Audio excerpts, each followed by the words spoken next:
Today is February 18th, 2021. Welcome to the Black Man's Book Club. How you doing, Mr. D?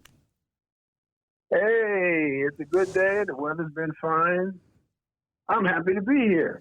Awesome Glad to sauce. see everybody. Well, Hear everybody.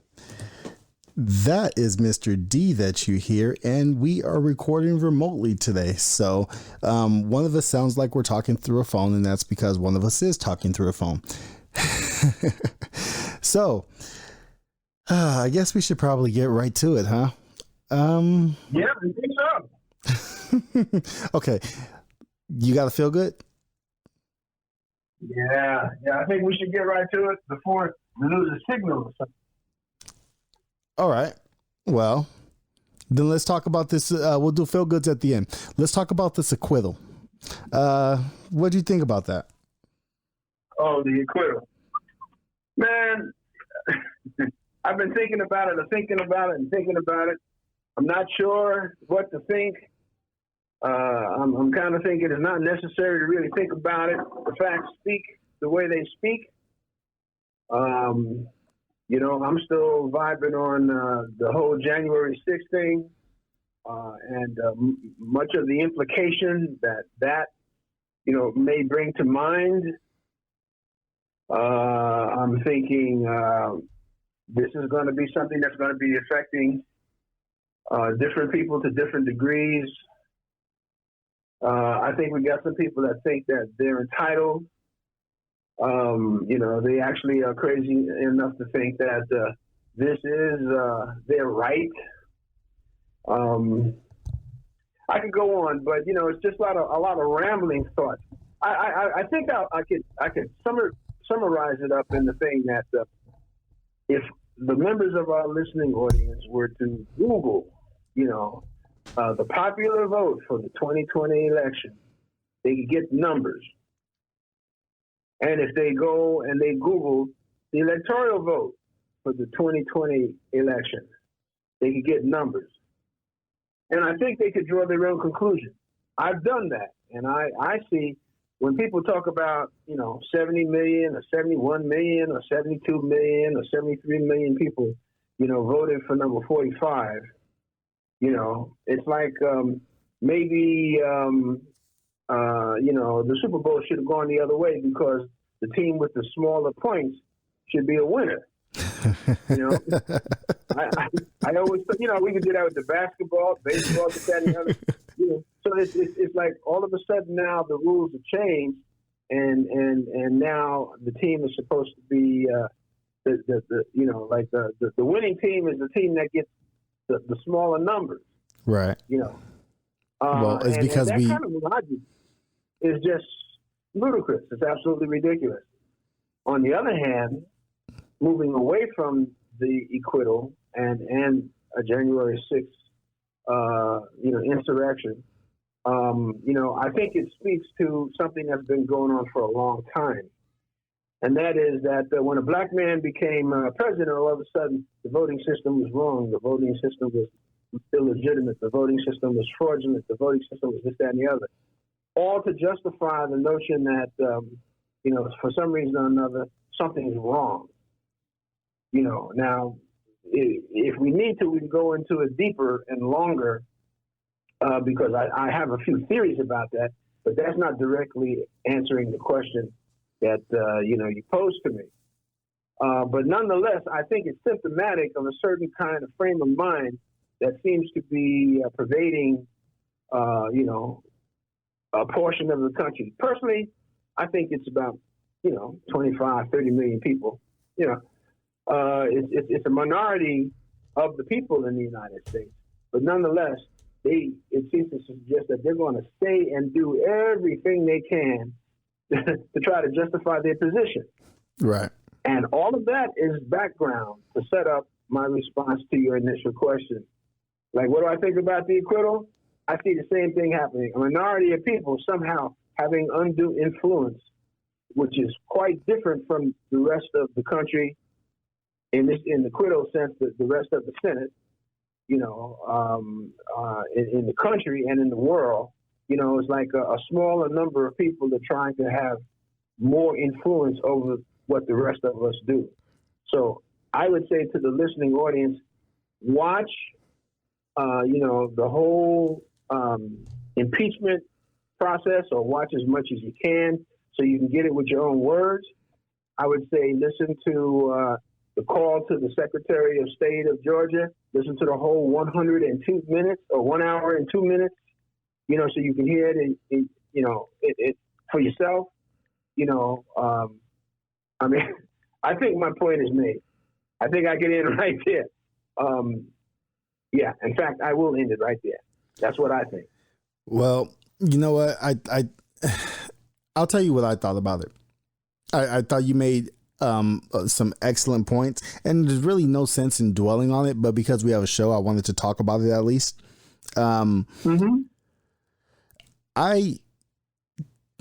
If you were paying attention to what was happening through any of this, then you kind of already knew that Trump will be acquitted for a second time. None of the Republicans involved, well, only very few Republicans involved, seemed like they were ready to convict. And it is what it is. We expected that. Now, the thing that pisses me off the most is, did you happen to hear Mitch McConnell's statement that he made just after the vote? I did. Okay, so Mitch McConnell goes on this rant, this tirade about how Trump was 100% guilty for everything he did, but the impeachment trial was unconstitutional, and the reason that he says it was unconstitutional is because, well, Trump's not the president anymore. Wait a second, though, because you're the reason, Mitch McConnell, that we didn't get to this while he was still the president. You held it up until now, and now you're using this as an excuse. So you gave yourself an out, is what you did. Or am I crazy? No, I remember that too. I remember they were saying, well, we need to wait. And, when he was president, they didn't want to move. They didn't want to take the action, et cetera, et cetera. And then they flipped the script. And now that he's not a president, because they waited, because they delayed, because they were too busy to deal with the situation, now he wants to turn that around and say, well, because he's not the president anymore, the Senate doesn't have the constitutional right to do whatever. It's so crazy. All right. Well, that was impeachment talk. I will say this. My feeling is, people need to be aware of this so that they can get their own understanding of it. But as far as I'm concerned, I think a lot more Republican senators need to be put out of office by the votes. Oh, absolutely. Absolutely. We're in this 100%. I think that's already, the case. But I think it's going to be in other places. By implication, I think that'll mean more voter fraud, more this, more that, so our brothers and our sisters who are in those states are going to have to stand up, and make sure that these guys get voted out, because it's becoming clearer. It's becoming clearer now that the Republican Party, for the most part, there are people that they are Republicans. They live, they let live. They got their ideas. Democrats got their, conservatives, liberals got their different points of view, et cetera, et cetera. The left, the right, and all that kind of stuff. But it gets to a point where you kind of like, okay, well, you won. You got more of this. It goes beyond the politics of it, and it gets to the point where it's simply doing the right thing. And I'm kind of feeling that we could talk about it all we want to, but I think the action plan needs to be where, these folks get voted out of office. And that brings another danger, and that is if you got one party in power, through the House of Representatives, through the Senate and the White House, then a lot of things can be done. And you got to wait till the next election to be able to change that. Well, that's a long time, but it's clear now that even the Republican Party, certain people in the Republican Party, are going to continue the same kind of flim-flam stuff. And for that reason, they do not represent, the benefit of the people. They represent special interest groups. They're a small, particular bunch of people. They want to keep their jobs, all that kind of thing. They want to stay in power and all that kind of stuff. And I think that they just simply need to be voted out of office so that they can't do that anymore. And then, we can make more headway faster. And just like you were saying that people need to be aware of what they're doing and supporting the good ones and trying to get rid of the bad ones. Have you heard about what's happening in Louisiana with Bill Cassidy? I'm not sure. Tell me what you've heard. Bill Cassidy was one of the 7 Republican congressmen to vote against Trump. And right away he got censured by the state of Louisiana. Oh yeah. Actually, that's what they want to do to Republicans who don't toe the line, the party line. And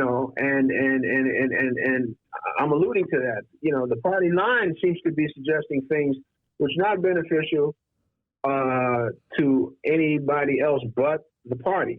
Right. Right. And right now it's becoming increasingly clear that the party seems to be fracturing. You got Trump Republicans, they even in spite of all of this stuff that's happened, and that takes us back to the acquittal. And I mean, we can go back 5 years. It's clear about the kind of person that this person is, and he's not changing. Like they said a number of times, he shows no remorse, and sometimes you gotta deal with a sick animal. There's nothing else you can do for him. I don't know. We talk about rabid dogs and stuff like that, where there's nothing you can do with it. I mean, they won't let you heal them. They won't do any. They basically gone nuts and crazy. And there's a very obvious solution for what to do with these animals, but you don't want to say it because you get arrested. Yeah. I think it's clear about what the solution is, but as a Christian, I would never. Right. You would never advocate it. Yeah, I'm not going to say it over the air. That's for sure. Yeah. Because, in God's hand, there's always some possibility and hope. But you got to ask yourself, does this man think he's in God's hands? You know what I mean? He thinks he is God. Yeah. I almost think he thinks he's a God or a demigod. He definitely. It's always about loyalty to him. He always injects himself into everything. It's never about us. No. It's always about him. And a small group of people that give him whatever he thinks he wants, his loyalists. Yeah. That's bad news, man. That's like, it's happened before in the world in a number of places, particularly in Europe. At the beginning of the last century, and look what it came to be, So I think it speaks for itself. And if we're not going to become, destructive or violent or anything like that, we got to become more political. And I'm trusting that enough people have shown it and will continue to show it. It may take a longer time, but they're going to get to the point where they can vote him and all of these people, his supporters, out. And when it comes to companies that support this stuff, just don't buy their stuff. I agree. And that's that boycott thing that you're always talking about. Oh, yeah. And then the other part of it is like, lobbying, which is like being in the lobby of the offices of the political people that are promoting this stuff, that are supporting this stuff. They say, okay, well, this is what we want. This is what we want. This is what we want. Just let it be known. A lot of people show up. We're telling you what we want. This is what we want. This is what we want. If you don't give it to us, then we're going to vote you out. Well, speaking of Trump and his loyalists, would you believe it if I told you that there are people who still believe that not only is Trump still the president, secretly he's the president, but he's also doing very public executions at the White House. That's right. these QAnon weirdos, man. They won't stop the conspiracies from spinning. It's always just one conspiracy theory to make up for the other failed conspiracy theory, and that's what it is now. Since Trump is out of office, he's gone. A lot of them cannot deal with the reality that what they've been following for the past 4 years is nonsense. So they double down on it. So that's I just sent you the article. There's a Raw Story article that was published on February 4th, 2021, which is titled, "These QAnon followers believe Trump is still secretly president and has been carrying out public executions at the White House." Okay. Wow. That's I'm able to listen to anybody, whether I agree or disagree with them. But I always ask the same question, and I think it's a really good question to ask. Based on what?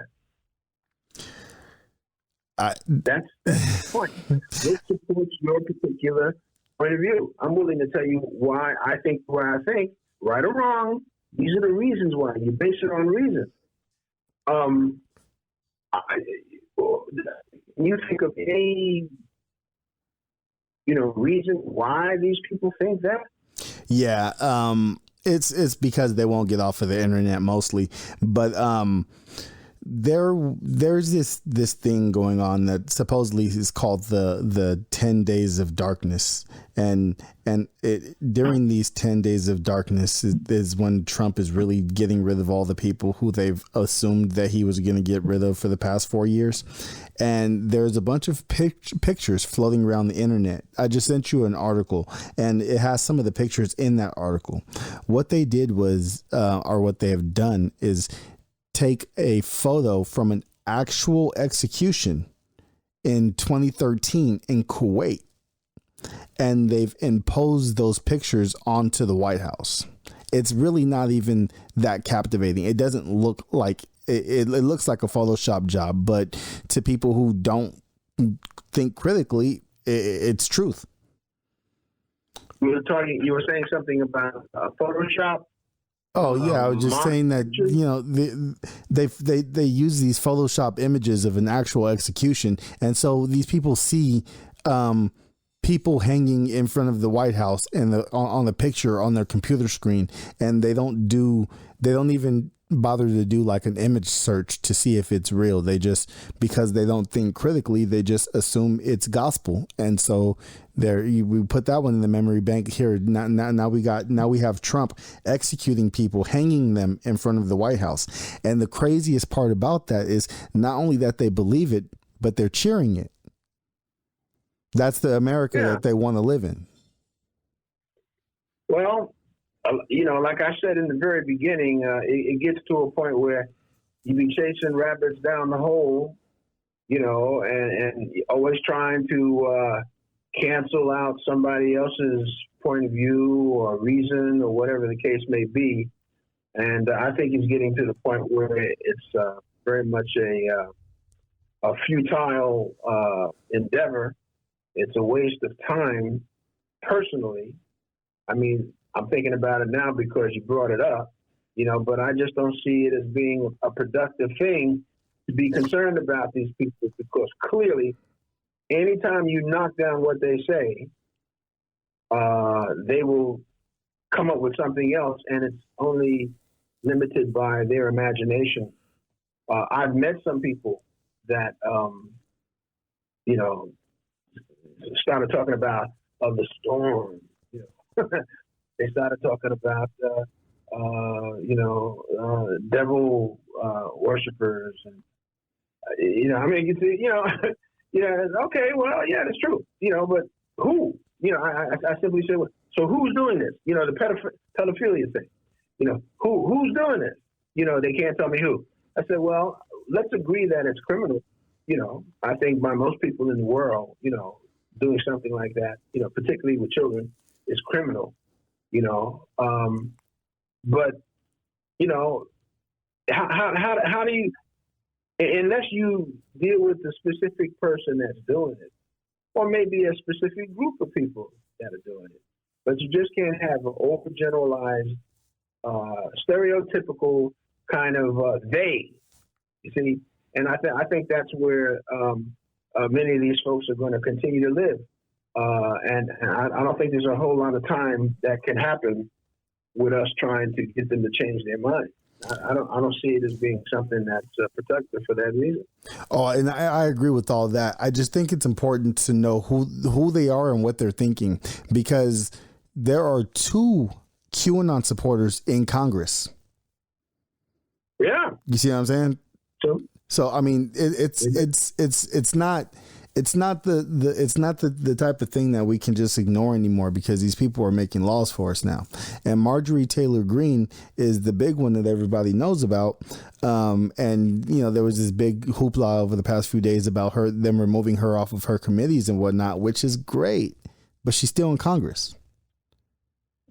She's still in Congress. Her and Lauren Boebert, and they're both QAnon supporters. Yes, they are. So those are the 2 that we can target and deal with. But, they're in those particular states. They have their constituency, their area of representation. So that's where the change needs to occur. Georgia and Arizona. Yeah. And we go further and say, okay, well, all the people that voted to quit Trump, those are the people that, we need to apply pressure and influence on, So, but see, we can identify those people, you see? That's why, and I think that's one of the hidden agendas that the Democrats were trying to promote. They wanted it on the record, we can do the same thing with any of our pet issues.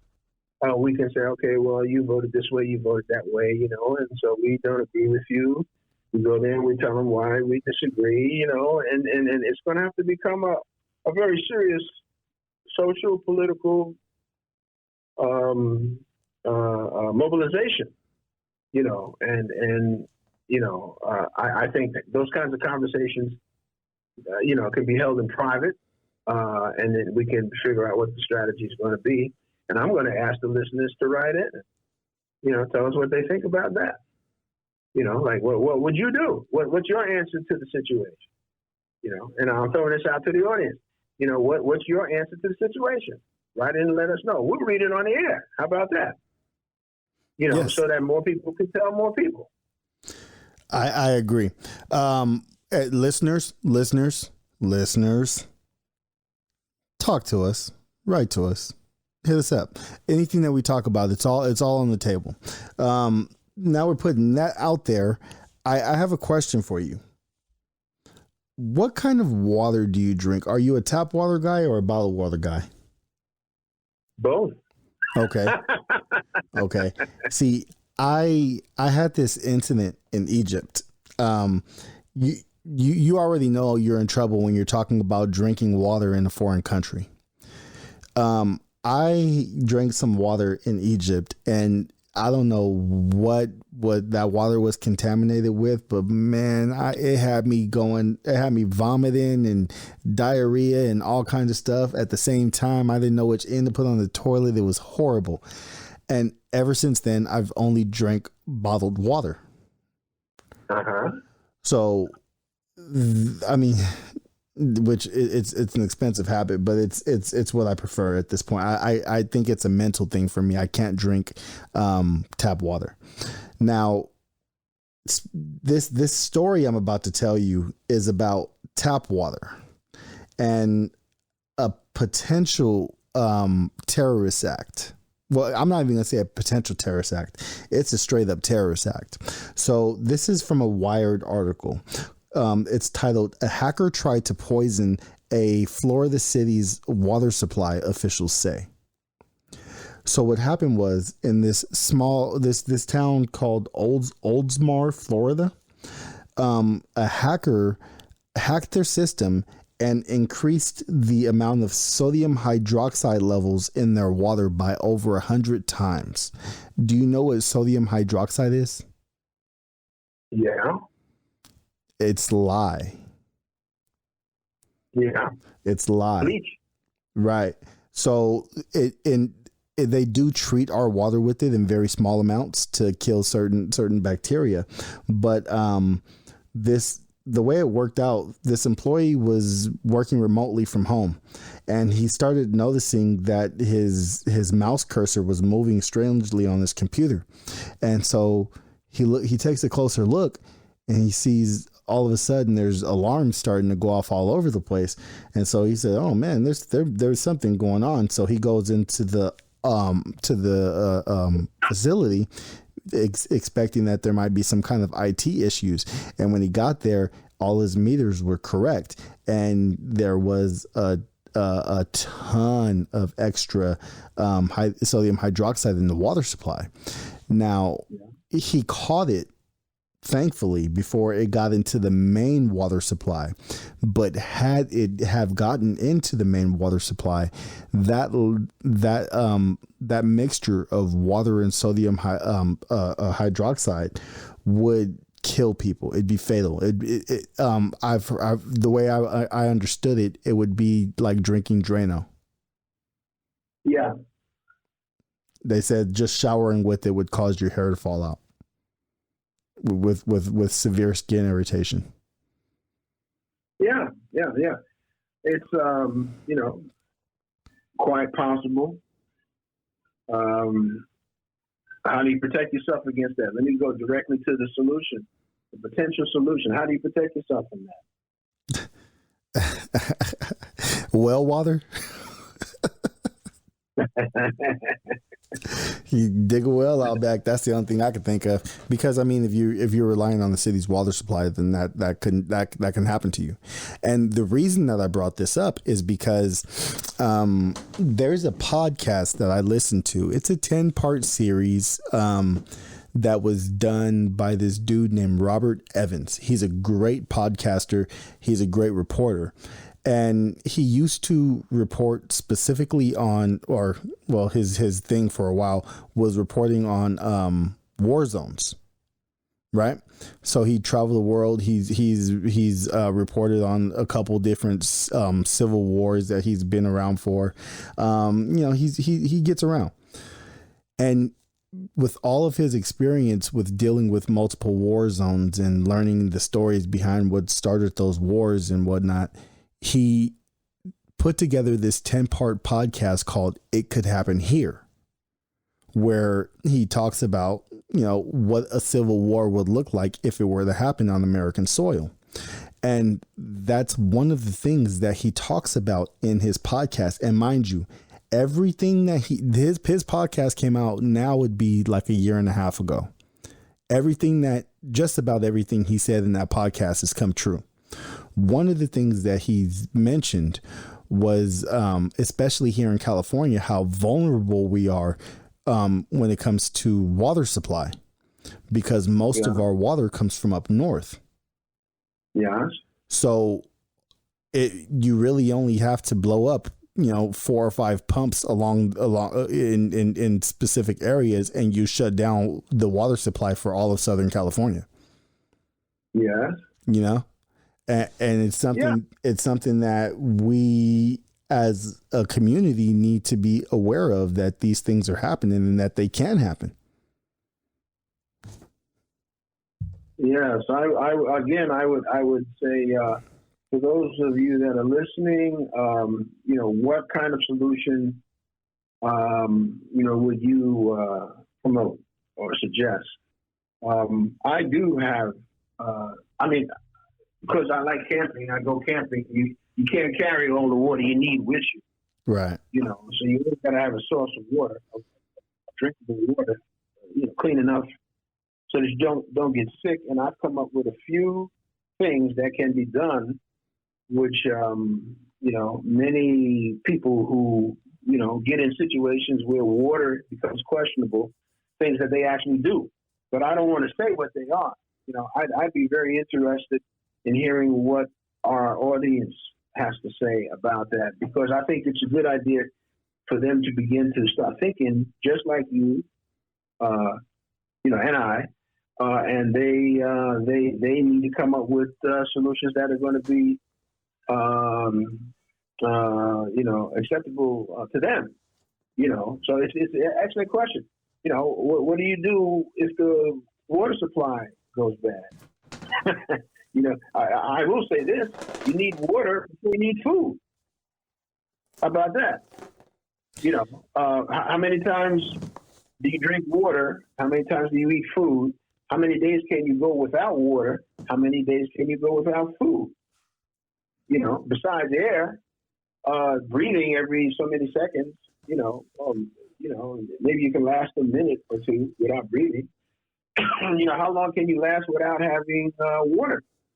And compare air and water to how many, how long can you last without having food? And that puts it in it ranks it in priority. Right. Well, I'm glad that I think it's an excellent question that you raised. Oh, thank you. I think it's something that we just, like I said, we need to be aware of moving forward. Now, I'm glad that we're talking about water, because this is actually a good time to mention my feel-good story. Okay. So I had this massive brain fart the other day, right? I was going, my daughter got a reading award from school, right? And so, wonderful. Yeah, and so her teacher tells her, hey, I bought you a pizza from Little Caesars as your reward. So cool. We go to pick up the pizza, and at the same time, I had to get some water. Now, I said I drink only bottled water. I lied. I also drink water from those little water stores. You know what I mean? The little shops where they yeah. Okay. And so I had a couple 5-gallon bottles that I wanted to go fill up.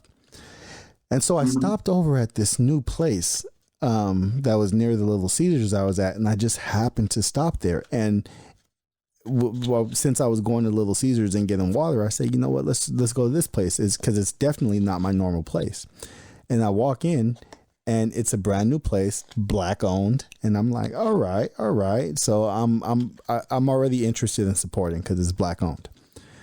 Now, they have regular water, and they have alkaline water, and they also have a juice bar, right? Yes. So we start filling up, and I get three 5-gallon bottles of alkaline water, and then I get 2 5-gallon bottles of regular water. I have 5 bottles total. And so the lady, she told me how much it cost, and she was telling me it was like $1.90 per gallon. But in my head, I heard $1.90 per bottle, right? So I only had like $20 on me, and they rang it up, and it came out being like $31 because alkaline water is super expensive. And I was super embarrassed because I was like, oh man, I only have $20. It instantly dawned on me, like, you idiot. She said per gallon, not per bottle. And then I did all the math, and it added up perfectly. I said, oh man, I had a brain fart. And you can't put the water back now, right?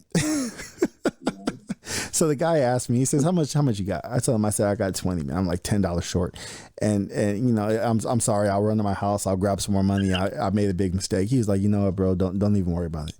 And I was like, oh, you sure? He said, yeah, man, you hear the support? Don't worry about it. Don't worry about it. I just know you're a return customer. I said, you damn right I'm a return customer.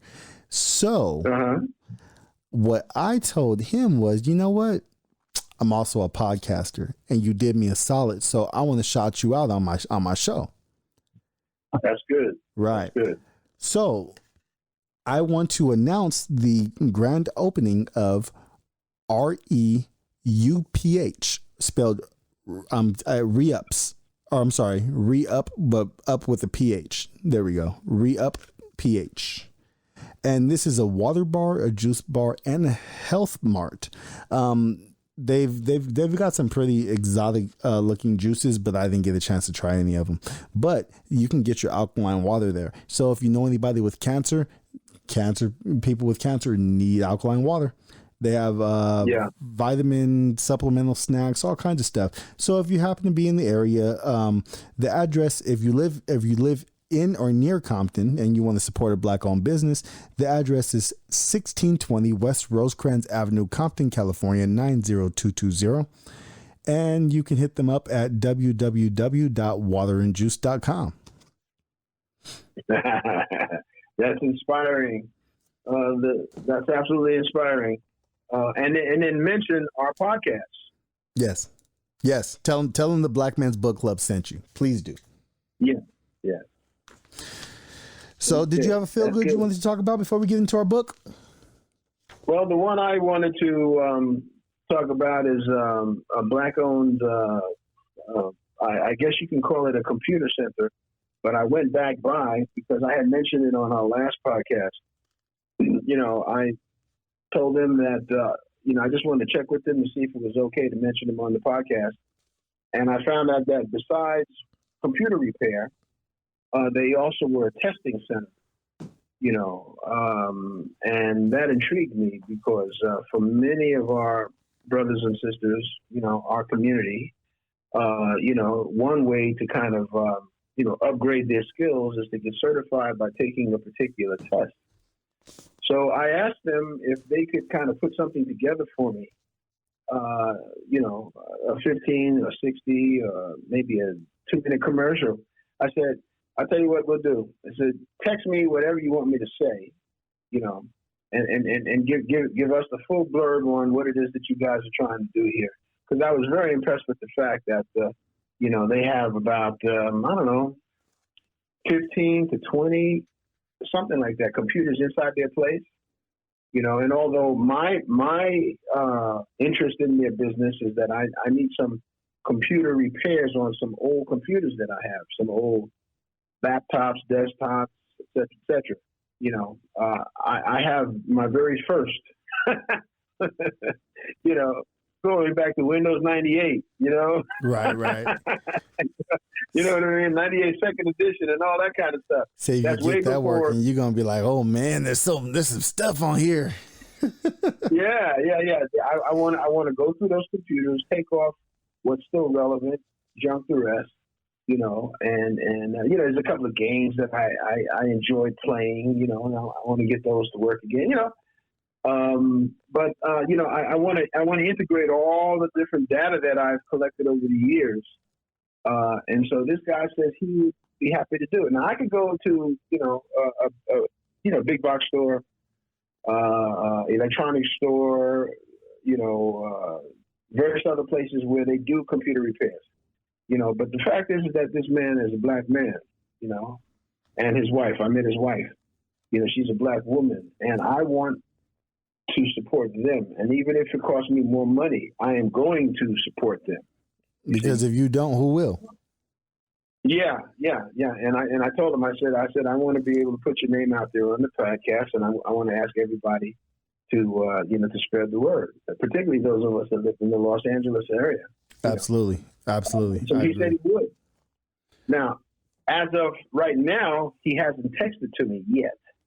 And so I'm going to save my good feel story, my Black business referral story, until hopefully next week. And I'm going to call him up and I'm going to say, okay, I gave a shout out to you, but I didn't get the name, address, telephone number, and the what we do here story, So I'm going to hold that one for next week. I do hope that he gets to me and he tells me exactly what he wants. I'm going to read it word for word. Right on. I have no issues with that. That's what we're here for. We are here. Well, I haven't been paid for an advertisement yet, but I'm still going to promote Black businesses because nobody else is out here doing this. This is what we're supposed to do: is Black business helping Black business.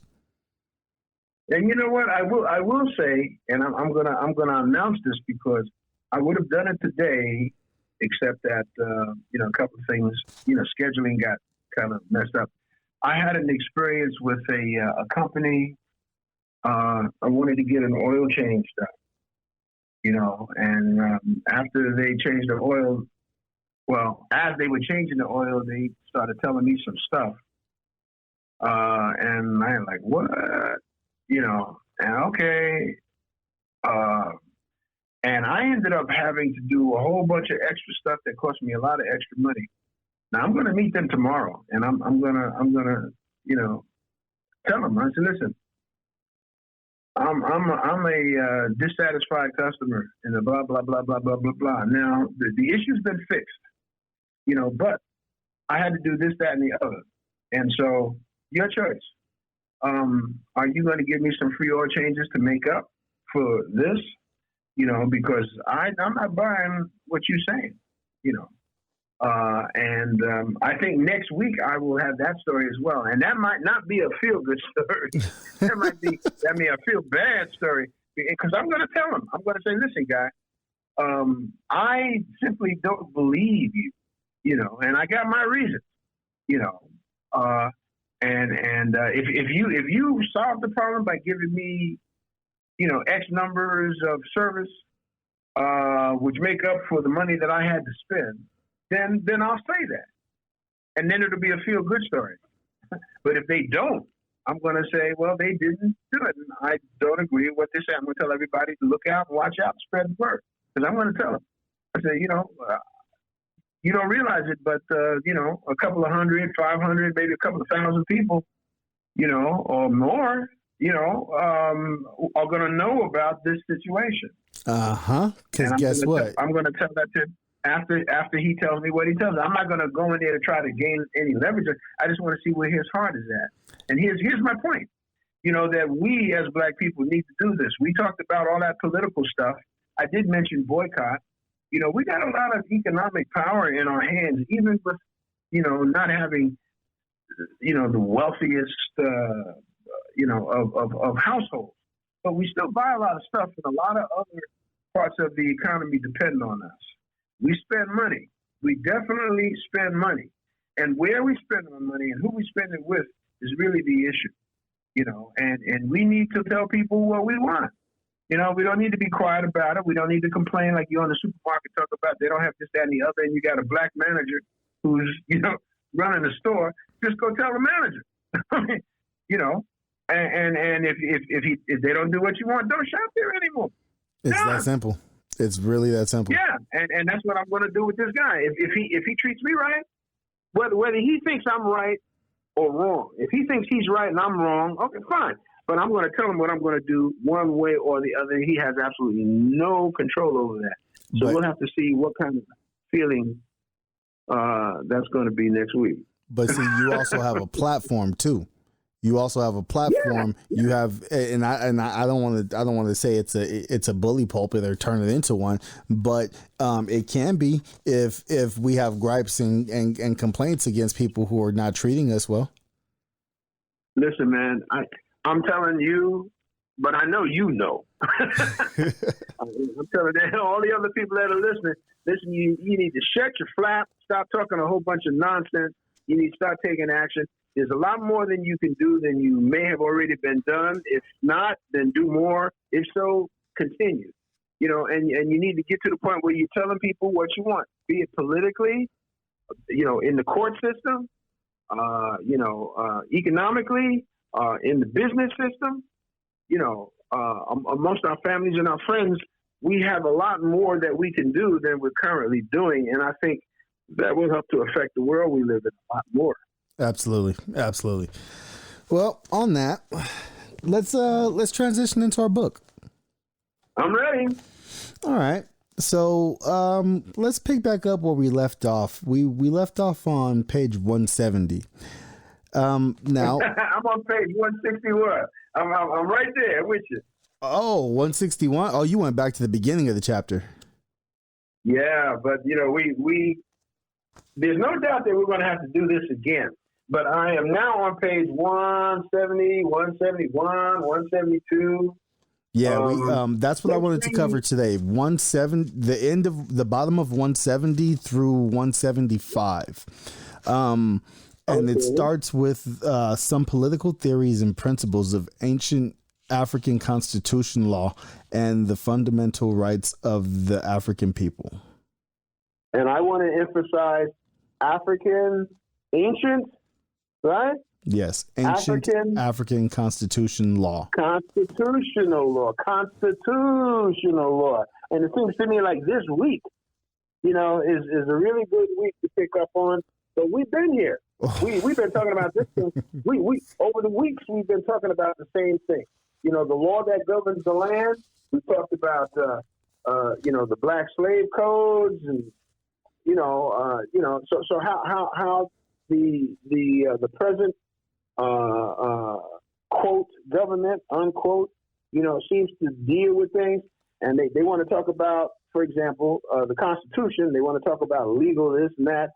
They want to talk about law and order and all that kind of stuff, when it suits them, and then when it doesn't suit them, they want to, the most recent evolution is, it's fraudulent, but they want to talk about it's right, when they're doing something that's wrong, and they want to talk about it's legal, or it's constitutional, and they hide behind these things. And here we have some examples, according to Dr.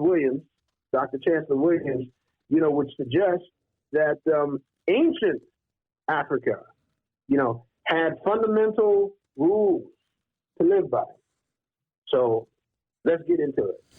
And in listener land, when we're reading this, I want you guys to listen to these points and consider whether it would be a benefit for our modern day society to adapt some of these.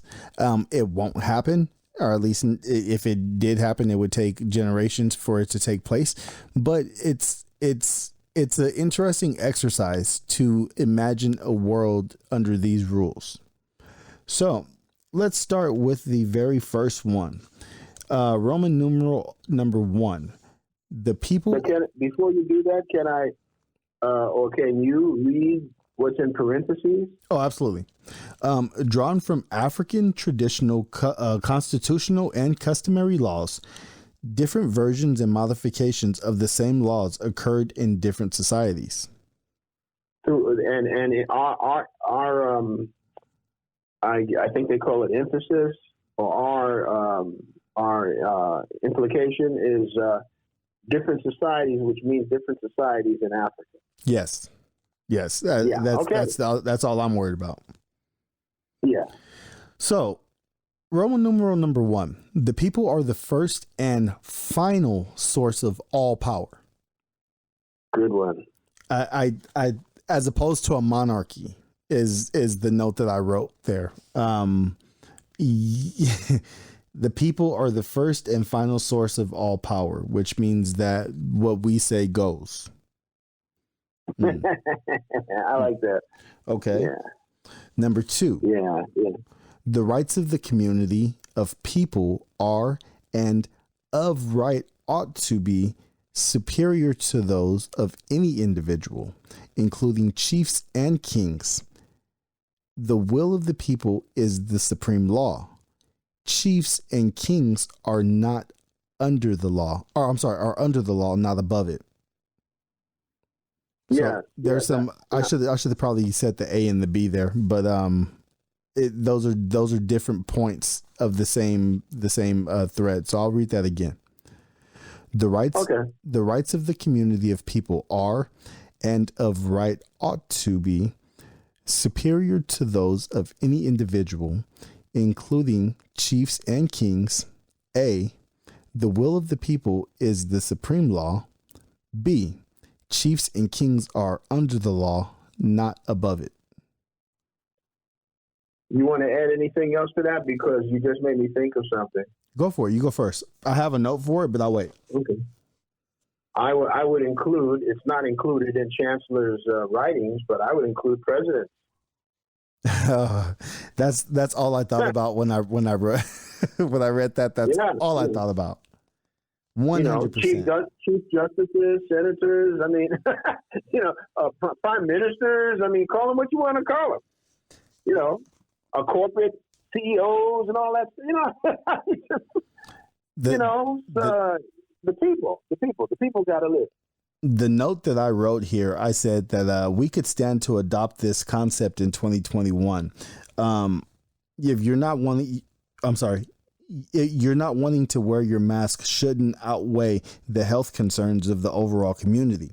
This also works to keep people accountable for their actions, unlike the impeachment acquittal that we just seen.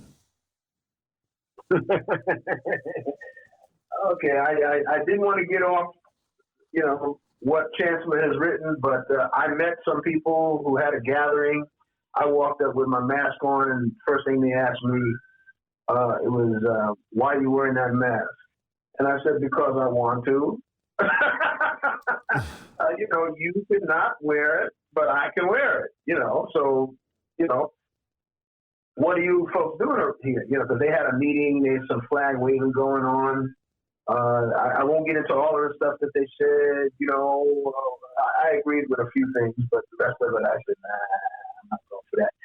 But they somehow they feel that because you wear a mask, you're different, and they want to question you. I mean, that was, why are you wearing that mask?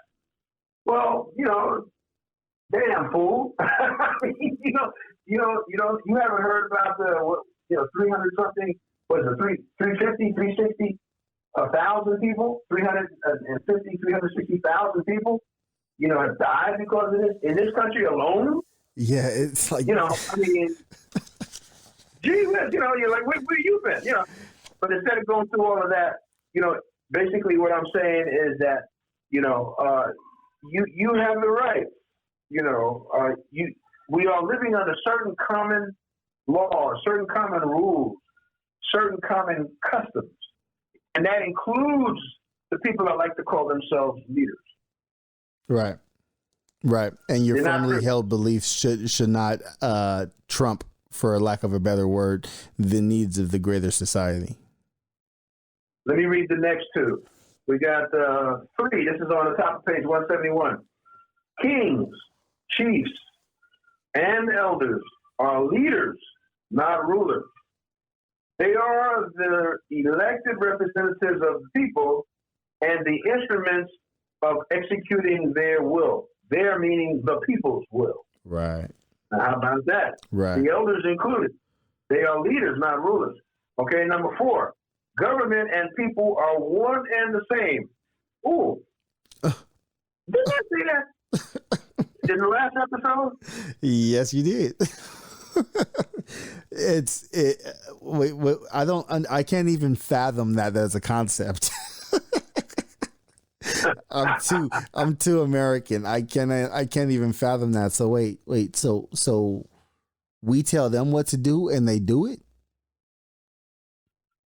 Yeah.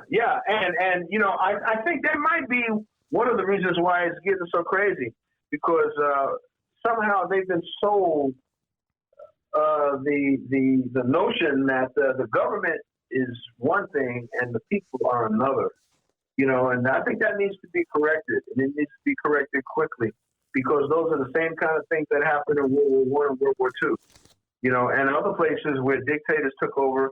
And, there's a thing called the Dictator's Playbook, which was on PBS, which outlined that with about, 8 or 9 different dictators throughout history. And it spelled it out. Boom, boom, boom, boom, boom, boom, boom. And there's certain things they all did, in order to be able to separate the government from the people, and they became not accountable to the people, only accountable to guess who? Themselves. Right. And we are following a very, very tragic road right now in America that ultimately leads to a lot of people dying.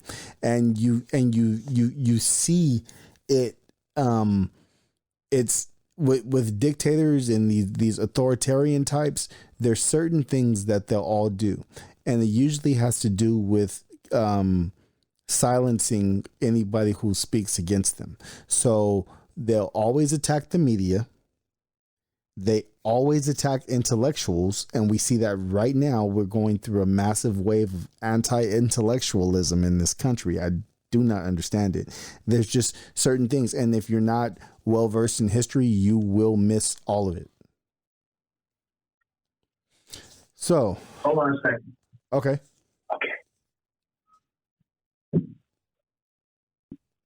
Okay, so we'll have to cut out that silence there. Not a problem. Not a problem. Maybe maybe we should, put it in.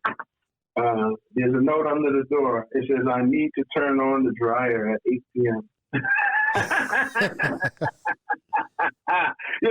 So here we talk about all this heavy stuff, but here's a need with the family, and we've talked about that. As Black men, we need to, be sensitive to the needs of our families.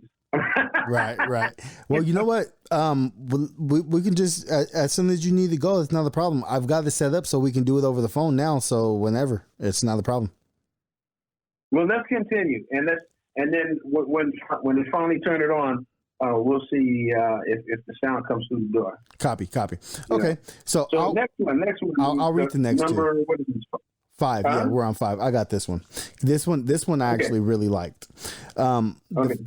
The family is recognized as the primary social, judicial, economic, and political unity in the society.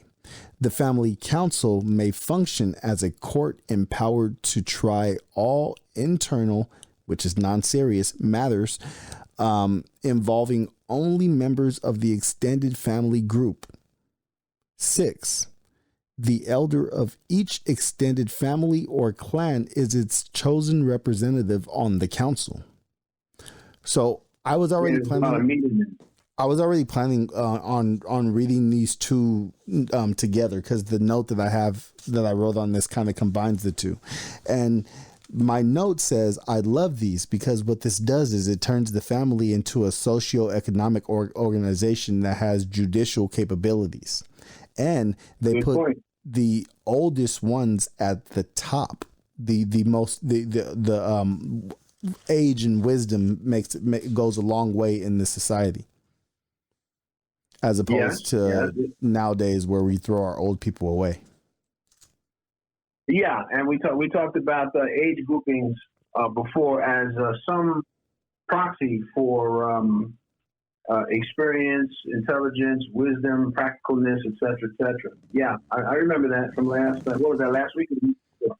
Yeah, that was last week. Sorry, my bed's creaking. I'm moving around. No problem. And then if are you finished with your comment? Yes. Okay, then I would say extended family, I think, jumps out to be each one of our listening audience can think about exactly what that means to them. Some people have a lot, some people have a little, but it certainly seems more than just husband, wife, and children. Oh yeah, no, you were a clan. You don't think of it in terms of family. I would think of it in terms of clan. Clan, yeah, they did use the word clan, didn't they? Yeah, they do. It says extended family or clan, but in my mind, the way it works out, I'm thinking more of a clan. Okay. So, do we think we need to define that, or we just let that one go? Oh, I let it go. No, I'll let it go. Then I would say the other thing, because I remember reading elsewhere in this thing, they talked about the council, because the council of elders was something that the kings and the chiefs,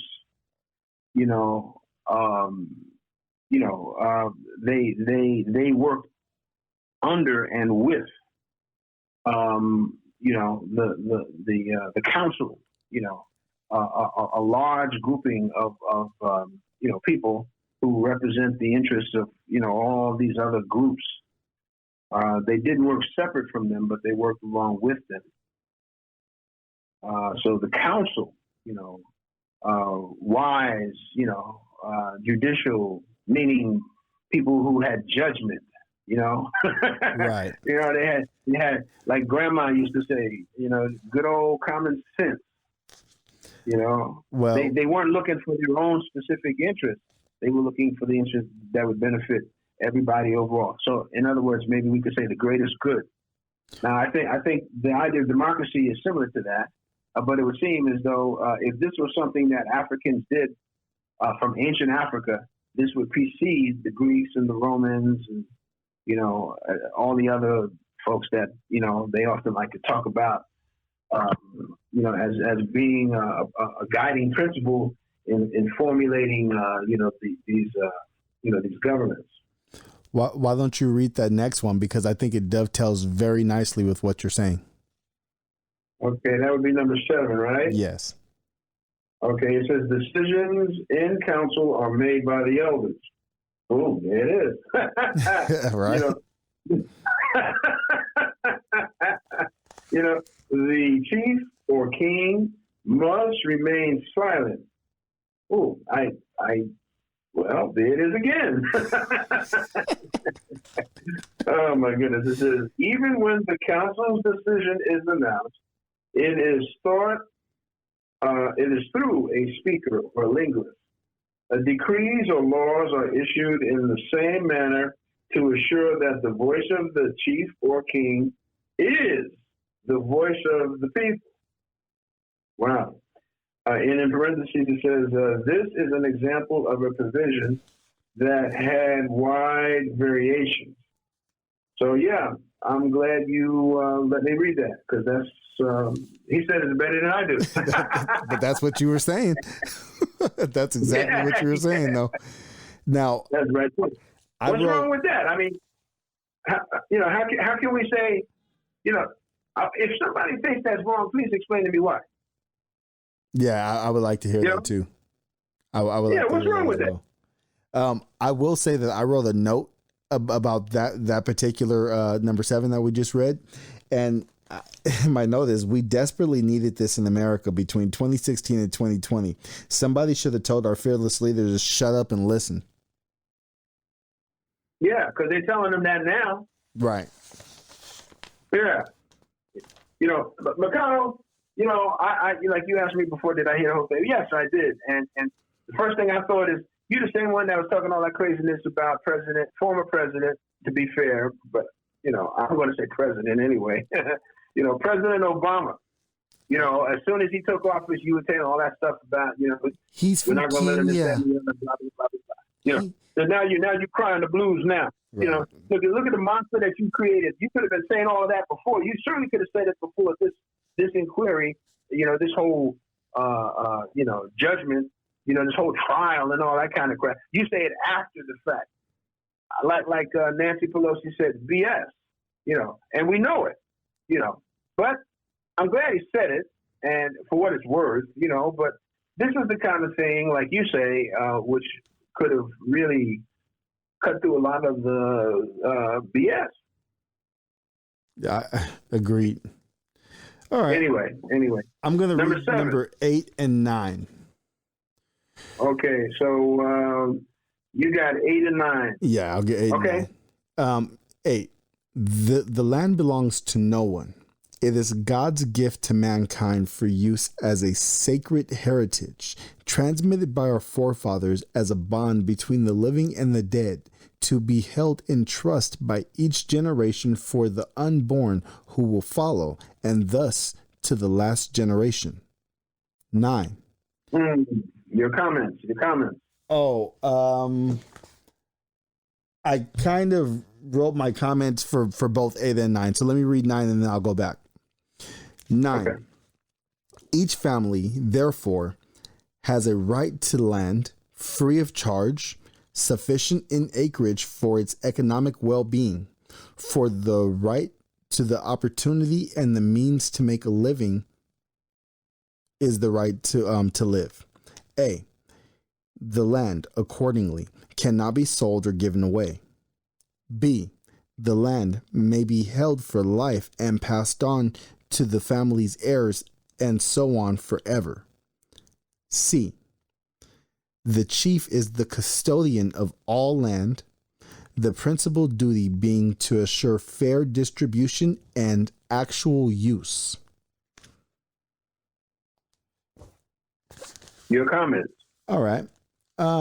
The first thing I wrote is keep in mind that this book was originally published in 1971, and it sounds like he's making the jab at climate change, which I think he kind of is. Now, Africans still practice a lot of what we just read in 8 and 9 today. There's a popular saying that states that Africa is for Africans. And with the part that I'm saying that they still practice is the land usage, how the land is not owned by anybody. It's owned by everybody. And if you live on that land, if you decide you want to be a farmer, then they're going to give you enough land for you to farm on. But if you stop using the land, then they're going to take some of it. I think that's a pretty interesting system to live under. It also, I just wrote another note saying that if we don't do anything, that there won't be much of the planet to leave behind. But we all know that. What did you think about those? It's worth saying anyway. What was that? It's worth saying anyway. Oh yeah. Well, if we don't do something quick, then there won't be a planet to leave behind to the next generation, or we will be the last.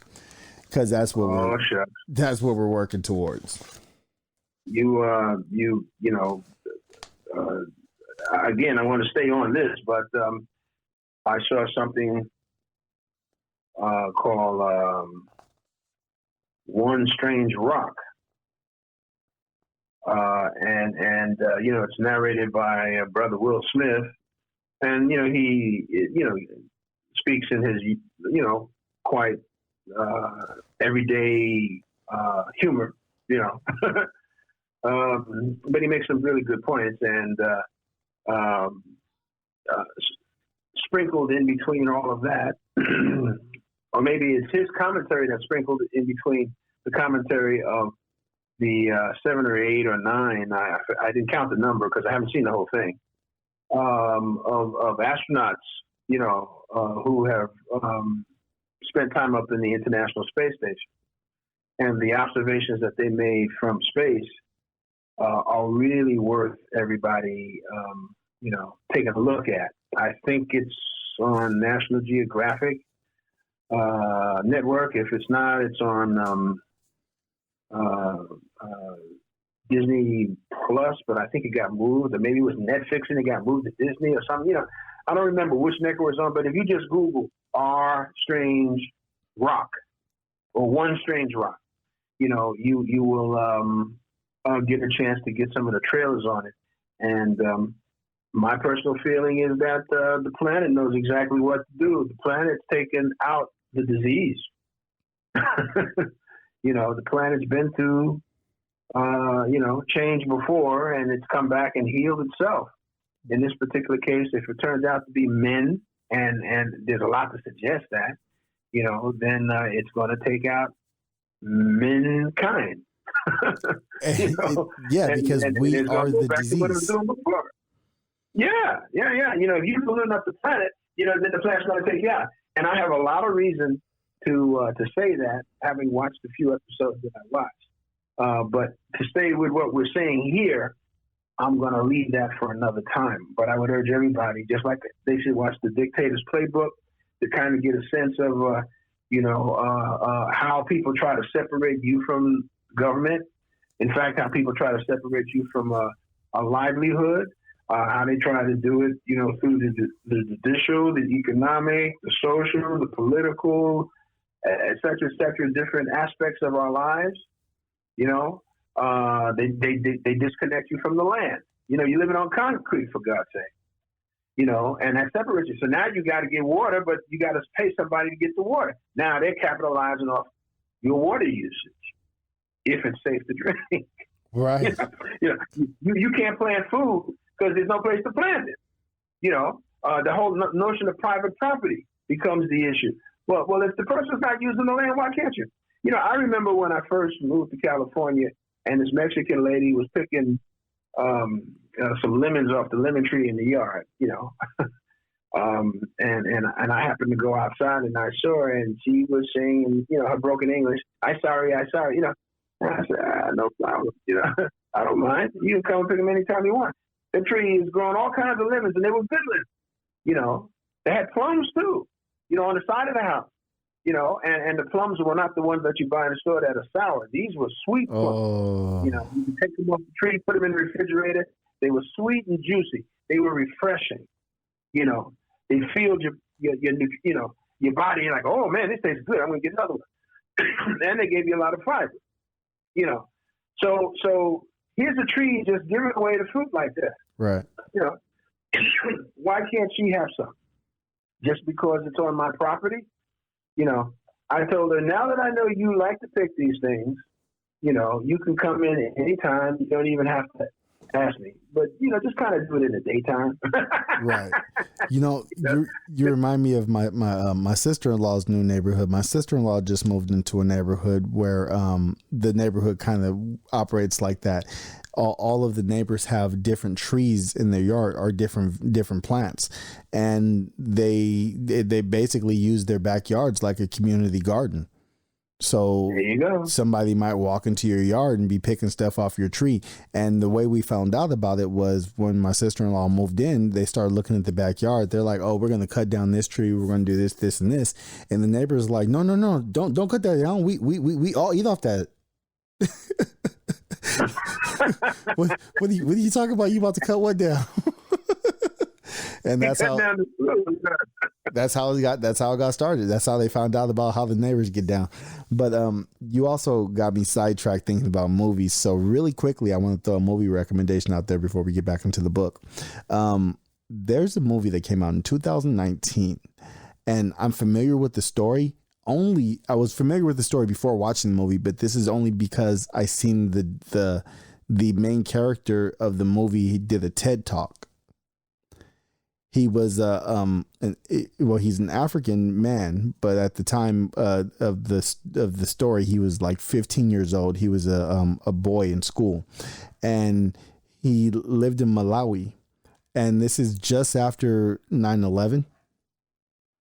And so one of the many unintended consequences of 9/11 was a lot of financial disruptions all over the world. And one of those financial disruptions led to a genocide in Malawi. I don't want to say a genocide. It was mostly the people killing each other, but it was they were all starving. There was a mass starvation, and this boy, a lot of the starvation was because of a drought that kind of killed all the crops.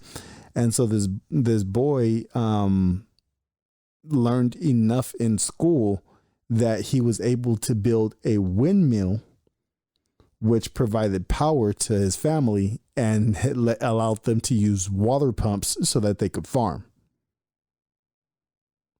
And it's a really, really interesting story. So if you get a chance to watch it, it's called The Boy Who Harnessed the Wind, and you can find it on Netflix.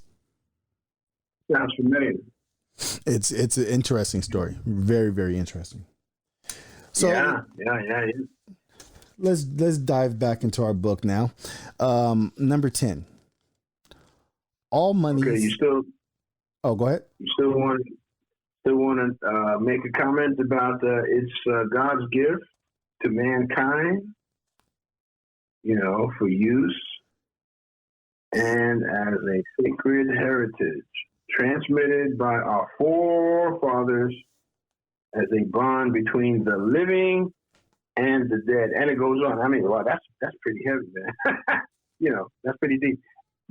I would say that this is an African concept, and I do know that Native Indians, Native Americans, that lived in America before the Europeans came here, before the white man came here, before Europe, with all of its concepts, before the American Revolution and all that stuff.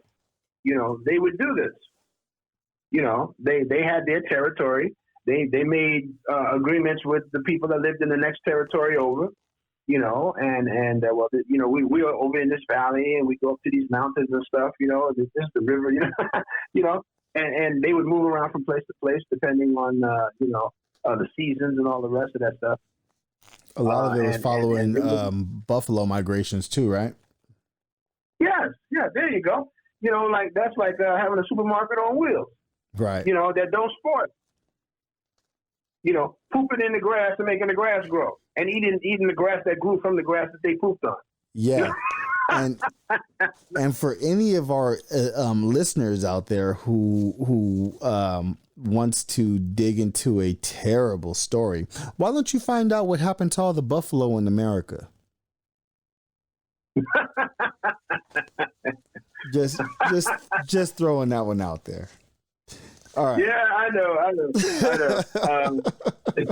You know, I've seen the pictures of the mountains of buffalo. You know, I think it shows that there are things that these ancient African fundamental rights. It seems that they survived as African people went from place to place, you know, and traveled around the earth, you know, and other cultures adopted these things as well. Again, if there's anybody that sees any reason why that is wrong, then send it in, and we'll read it on the air, and we'll have a discussion about it. You know, I mean, it seems to me that that's something worth considering quite a lot, especially now. I agree. You know? I agree 100%. Moving on. Number 10. Principle number 10. All monies, gifts, taxes, and other forms of donations to the chief or king still belong to the people for relief or aid to individuals in times of need. And the only note that I wrote is you can't even give the king a gift. It just becomes part of the stockpile. For whenever somebody needs something. Huh? Yeah. For relief. Yeah. For relief and for aid. So if you donate a bunch of grain, they're going to put that grain in the silo. And when somebody needs it, they can get it. But it does not go to the king because the king is just a public servant. Yeah, he's a custodian. Yeah. Yeah, good one. 11. Every member of the state has the right of appeal from a lower to a higher court. In some states, appeals could be taken even from the king's court to the mother of the nation. A.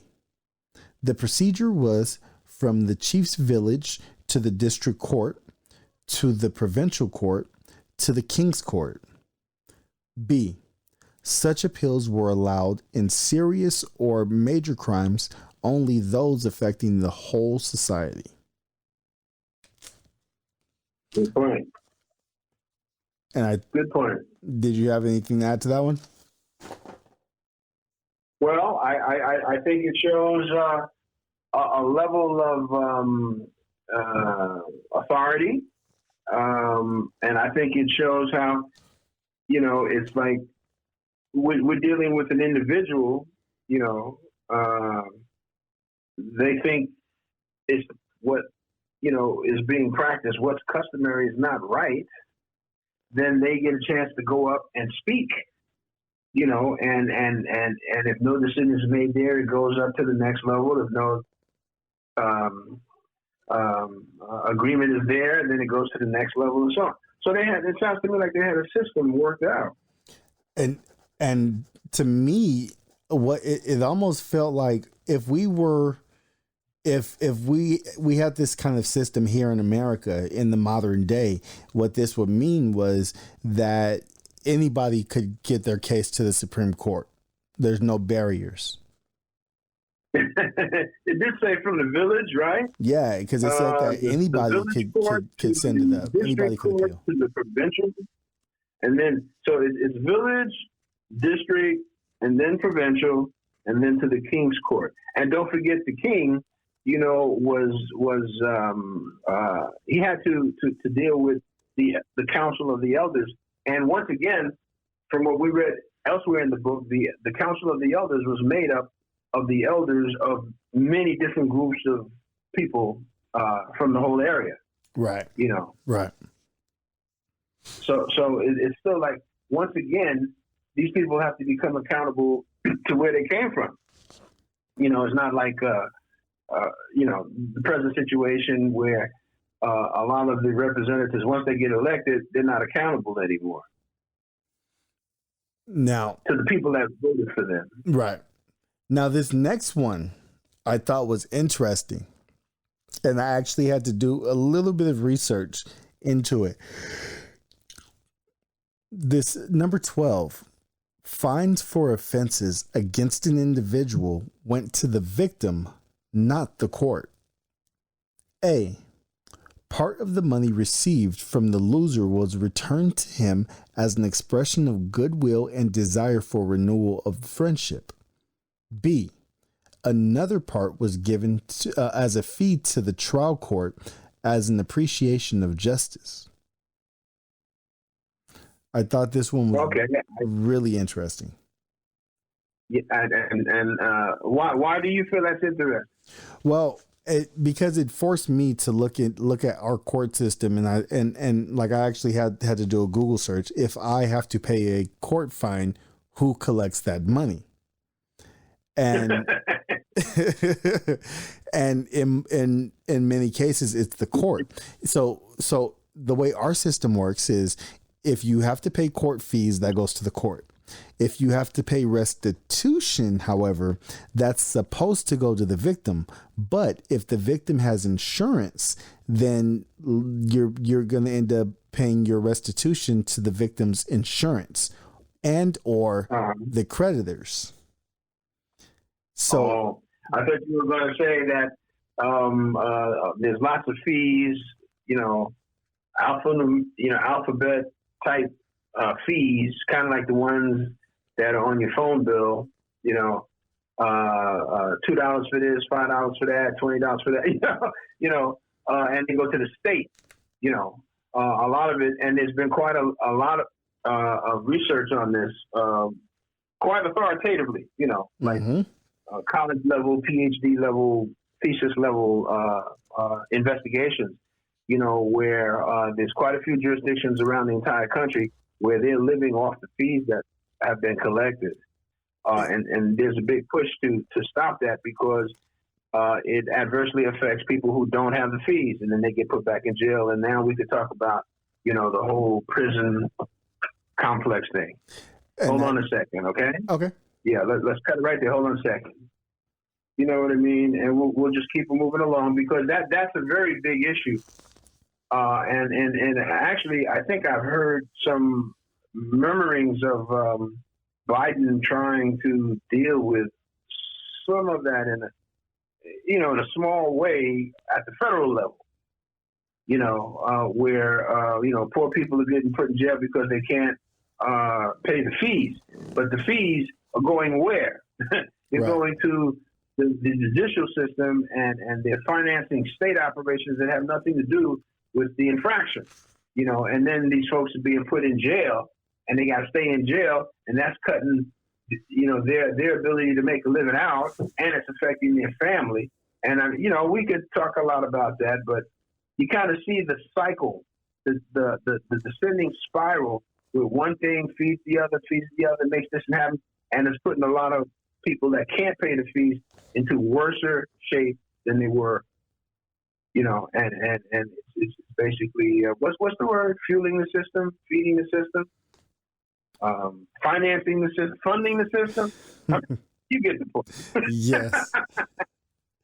Well, the thing that I think is most interesting about the system, the way we operate it, is the only way a victim gets paid fully from any kind of restitution from someone who owes them is if they are uninsured. Or at least the way I read it, that's the only way that they get all that money. It's a wild system. I don't understand how we do it here. But anyway, moving on. I would say private enterprise, capitalism. I kind of think that's where that's at. I have a very anti-capitalism. Well, not anti-capitalism, but I wrote a note about capitalism. We'll get to that later, though. 13, royalty, in quotes. Again, quote unquote, royalty in African terms means royal worth, the highest in character, wisdom, sense of justice, and courage. A. He who founded the nation by uniting many as one must be the real leader, guide, and servant of his people. B. The people, in honor of the founder of the nation, thereafter will elect chiefs from the founder's family lineage if the heirs meet the original test that reflected the founder's character, whose spirit was supposed to be whose spirit was supposed to be inherited. I didn't write a note. Thought, huh? I didn't even write a note for that one. I just let it be what it was. Yeah, I was kind of thinking that too. I think that one speaks for itself. It does. I don't want to diminish it by not making comments, but you know, the whole notion of someone uniting, many, different people or people that think they have their differences seems to me to be like somebody who's able to do that, needs to be acknowledged and recognized. I mean, I like that. That sounds like a pretty good way to handle that. Not divider in chief. Right. It's uniter in chief. And I can see how that could work. I like it a lot. Check this one out. Number 14. The trouble of one is the trouble of all.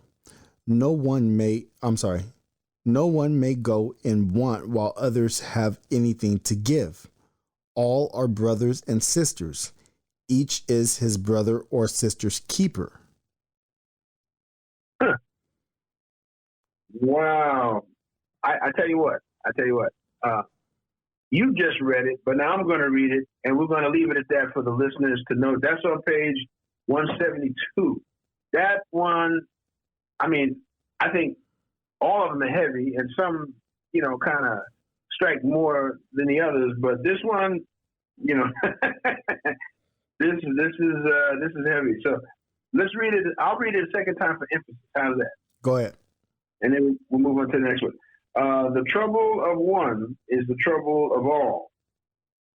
No one may go in want while others have anything to give. All are brothers and sisters. Each is his brother or sister's keeper.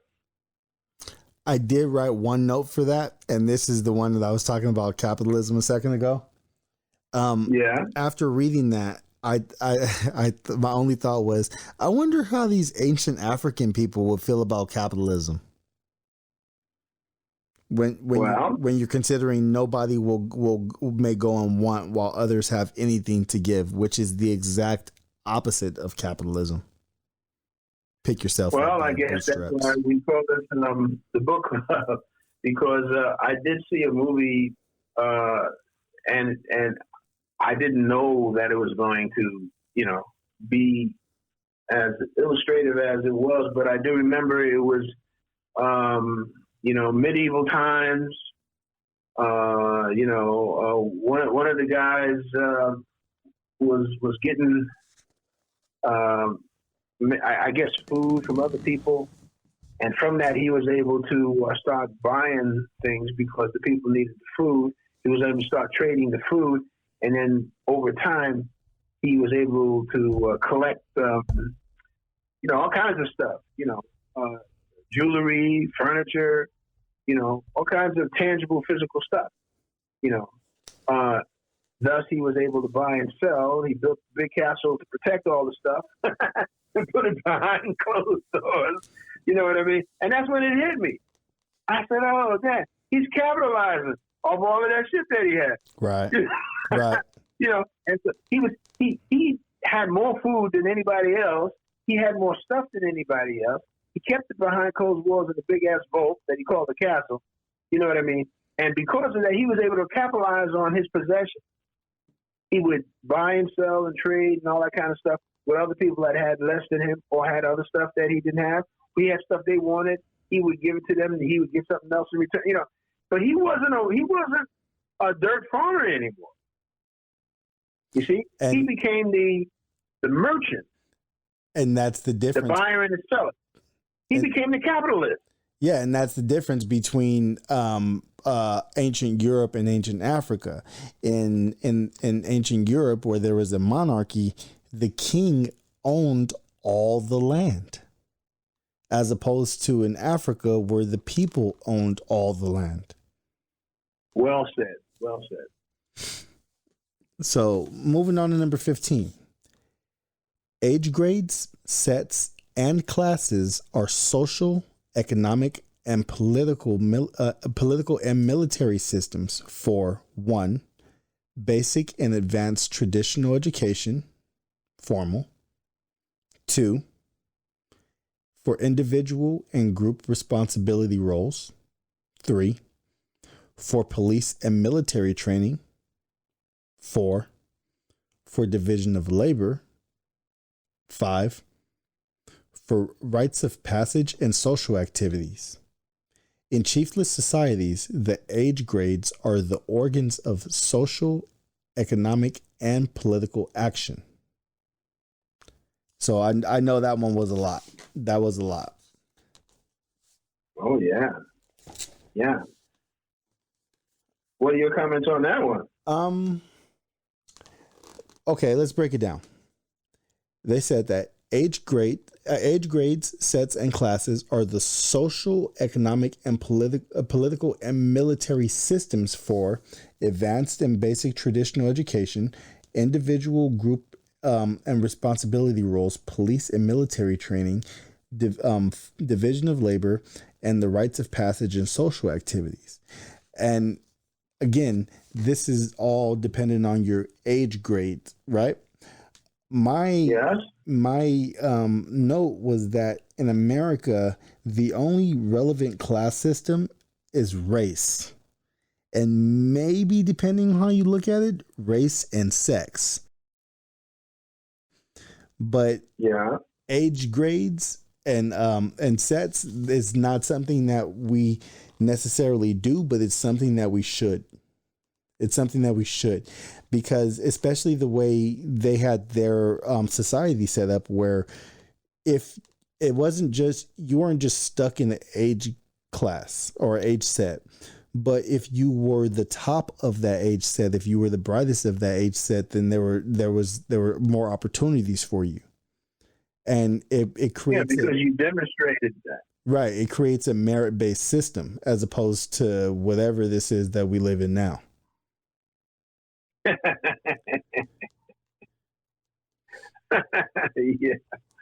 that's true. That's true. Yeah, that's a heavy one. They said this thing about age, seemed to be one of the things that they used to, kind of separate people based on age, but it seems that they're saying that also led to a lot of other things. So age seemed to be a very primary factor in an effort to be able to stratify the society. And, it kind of makes sense. I know my granddaughter, when she's playing out there in the park, I'm noticing how she reacts to, the kids that are her age, a little younger, a little older, and then I see some of the other kids, the little girls. It's becoming apparent that many of the mommies there are seeing me. They've seen me a number of times. And so they're beginning to say, there's that guy again. He helps with the kids. He watches the kids, just like everybody else, he pushes the swings, but he asked her, where's your mommy? And he asked the mommy, do you mind if I push the swing for the child?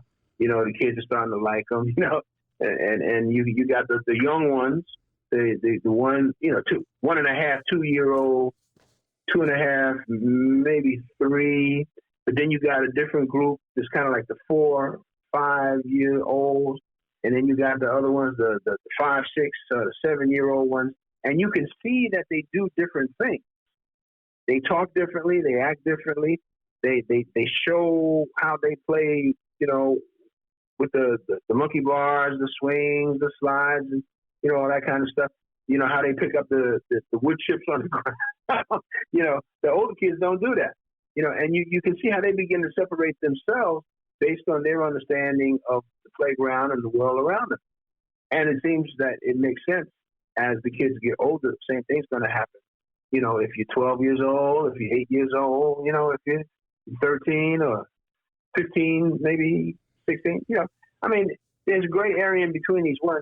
But it does seem to be a natural way where the interests of the child, based on the age, they begin to look at the world differently. And I can see that as being a good way to be able to, try to,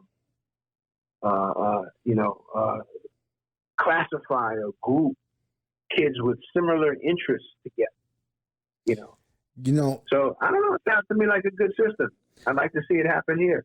But certainly it can happen in our own families, in our own clans.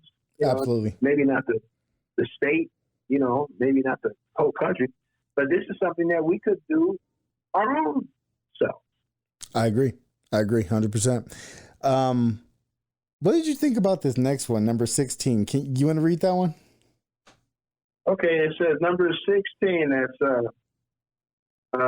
bride price or bride wealth is the gift that signifies mutual acceptance on the part of both families. And let me emphasize that, both families. And is intended as a family security bond, which may be returned in part if the wife turns out to be worthless of marriage. This was not wife buying. So, my thought very quickly, I think in many societies, a dowry, I think it's called a dowry, right? Yeah, it's a dowry system. Oh. Okay. So the idea of it shows value, I suppose, a way of showing value. I think it's an old-fashioned idea, but I think the idea was, now this particular woman is going to be in a different family, right? So we're going to give you something to compensate you for that. That kind of makes sense to me. If it turns out that she doesn't meet up with whatever the expectations are, and I'm not sure what those might be, then, it can be returned, I don't know if that means return the wife, though. What do you think? It depends on where. I'll tell you where there's a terrible dowry system, and that's in India. In India, the dowry system is really part of the problem, because the dowry never ends. So every year or 6 months, the husband's family goes back to the wife's family expecting more gifts. And we're not talking about, $120, $130. We're talking about refrigerators and washing machines and cars. And the moment that you cannot pay for it anymore, then what they do is they soak the wife in kerosene and they burn her alive, not to kill her, to scar her so that nobody else will ever want her anymore. Well, I would say, so where does it work? But before you answer that question, it does say it's intended as a mutual acceptance on the part of both. I stress both families. And it's intended as a family security bond, a security bond. You see what I mean? Right. What's wrong with that? Okay. Now, I just gave you the most extreme form of a dowry system that I can find. Throughout most of the world, the dowry is practiced and it's not a problem. But specifically in India, it's ugly. I know somewhere close to us where they practice the dowry system is like Trinidad and Tobago. Yeah. And they get along just fine with it. It's a normal occurrence. I personally don't support a dowry system. And the reason that I don't support the dowry system is because of the idea behind the dowry system. If you have a dowry system, then the reason that you're paying a dowry is because when you have a daughter as a child, it's considered a burden. And when someone marries your daughter, they're taking that burden off of your hands. I don't necessarily agree with that. Yeah, I think of it as an older Antiquated approach. I kind of think because the way our economic system and our society is built now, when the daughter leaves the family, very often the economic contribution that she made with that family is not felt quite the same way now as it might have been in the past when you were agrarial, right. Because of, the industry and modern society, et cetera, and I'm kind of wondering if that's what that's rooted in. Out of all of these, I would think that's the one that I got the most question about. I guess I'll have to think about it some more. So I'm going to put a question mark on it. Right on. Well, when we get to 20, you might end up having another question mark because it's very similar. All right. Yeah. 17. This one I also thought was very, very interesting. The community as a whole is conceived of as one party, opposition being conducted by leaders of various factions. 1. Factions of opposition are usually formed by the different age groups. 2. Debates may go on indefinitely or until a consensus is reached. 3. Once a consensus is reached and the community's will determined, all open opposition to the common will must cease. 4. Those whose opposition is so serious that they are unwilling to accept the new law may splinter off, either individually or in groups under a leader, to form a new state or the nucleus for it. Now, the note that seems quite appropriate. What's that? It seems quite appropriate. The whole idea of well, it says a number of things, but once a consensus is reached and the community is well determined, all open opposition to the common will must cease. So opposition has to come to an end. Disagreements have to come to an end, don't you think? Yeah, and the note that I wrote, I said that this can only happen in a place where all of the land is free. If you don't like the way we're doing it over here, then you can go over there and start your own thing. We won't stop you. You wanna believe in QAnon? Okay, here's a corner for you. Stand in it. You want to have your all white ethno state? Sweet. Here's a corner for you. Don't leave your circle. We can split up things as much as we want and still have a unified federal government that serves all these different factions, because that's ultimately what they're doing anyway. The only difference is now all the factions are being forced to be blended in and live with each other. Like I told you in our very first couple episodes, I'm a bit of a separationist. I don't think we can coexist. You know what I mean? And that's kind of what that is I don't like the way you are creating rules. I don't like where your society is going and where you're taking your people. And I want to go over here and I want to start my own thing and I want to be independent of you. Yeah. All right. Moving on. Okay. Oh, no. I was about to skip. Okay. Here we go. In warfare, the object is to not kill the enemy, but to overcome him with fear if possible, such as screaming war cries, loud noise, and hideous masked faces, etc. Where killing is avoidable, it must be kept at a minimum. In case of defeat, there must be some kind of ruse to enable the enemy to retire in honor. I did not write a note for this one, but honestly, after listening to it, I think it's a great mantra. It's it's a great practice to allow your enemies to retire in honor, using Dr. Williams's words. And the reason for that is one day you might have to retire in honor, and you'll sure wish that they had those rules.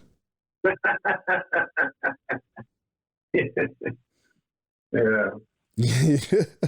You will sure wish that somebody was following those rules. And as a combat veteran, I can tell you that, you don't want to be on that side of that.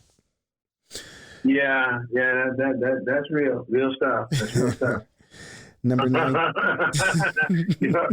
kind of like live and let live again, huh? Right. Yeah. And number 19, the African religion, not being a creed or quote unquote faith of articles, but an actual way of thinking and living, is reflected in all institutions and is therefore the greatest constitutional significance. 1. Politically, the role of the chief as high priest who presents the prayers of the people to his and their ancestors in heaven is the real source of his influence, political or otherwise. 2. Yeah. Socially, the quote unquote rites of passage, songs and dances to drive away evil, etc., as well as the purification and sacrificial rites for the atonement of sins, are important. Yeah. I thought this was interesting. And the reason I thought this was interesting is because I'm an atheist. And as an atheist, I always I have trouble finding the draw of religion. You know what I mean? Especially Western religion. But after reading this and imagining a society where the chief is the high priest, you see what I'm saying? So it just makes sense that people here would be so drawn to religion, because it's something that it's always been in us. It's I guess, for lack of a better word, it's inherent, which is probably why Black people pray harder than anybody else on this planet.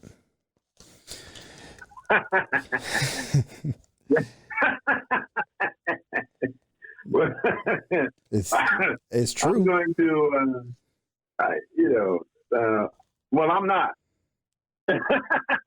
It's true. But you and I have conversations all the time, know, so we can live and coexist. You know what I mean? Right. I suppose what Chancellor is saying, these ancient African people are saying, is that it's a way of thinking and living. I think I pull that out. It's reflected in all institutions, and is the greatest constitutional significance, because it's what pull peoples together. I suppose if I use the word belief system, then maybe that might change it from the sourness that many people that are anti-religion people seem to feel. They seem to be talking about the organization or the politics of the church, and they seem to take exception to that. And there's been times when I have too. Right. But it's interesting that in the same clause, he starts talking about politically, it's one thing, socially, it's another.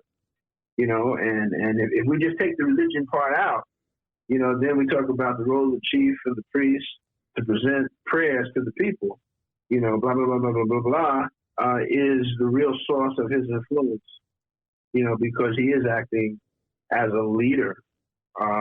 And there is something in us, like you said, that I think yearns for that, So if this guy is the chief, head man in charge and all that kind of stuff, but he is saying, and I think they mean living, not just saying, right. Not just preaching, right. Actually living these concepts, these precepts, I could see how that might pull a larger group of people together, and I guess that's why they talk about constitutional significance. And then when we look at the rites of passage, oh my goodness, man.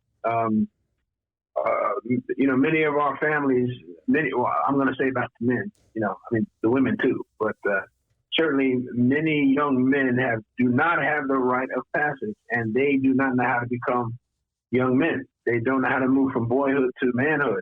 They are irresponsible. And I don't want to get down on black men, because there are many who are. Well, some people need to hear it. Many more who are than are not.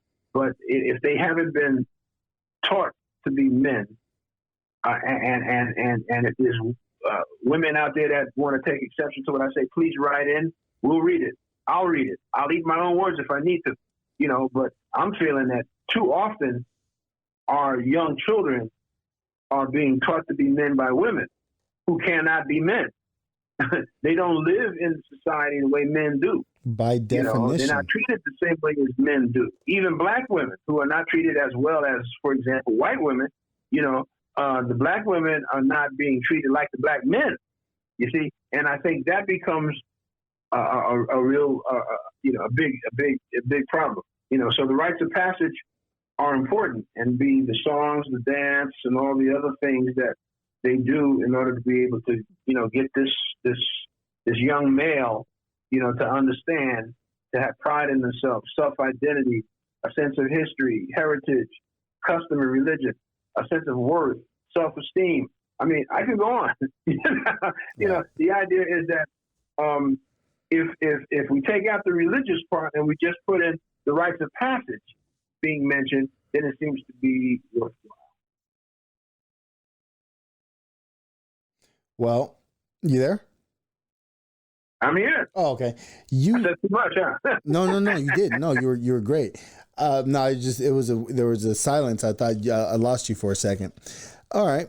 So let's talk about number 20, because I mentioned this one to you a little while ago. Yeah.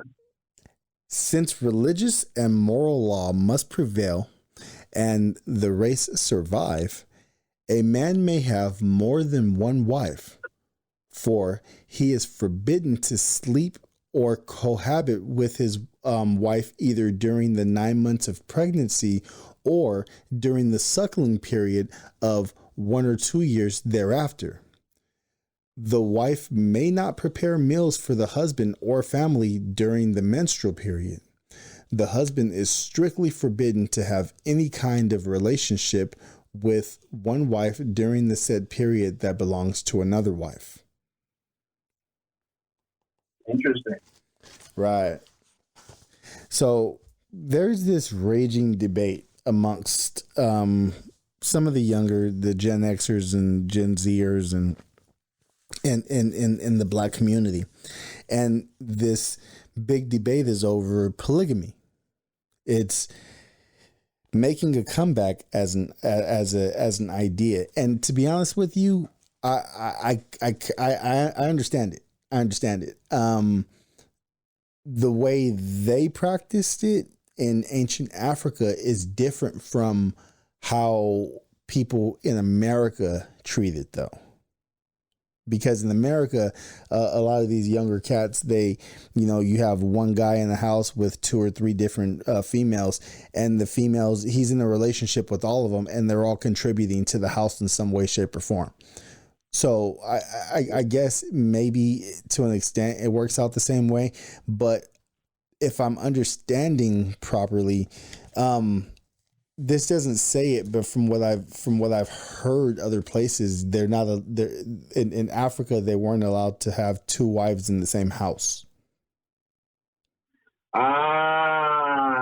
Well, I wanted to wait till you finish. In fact, I will wait till you finish.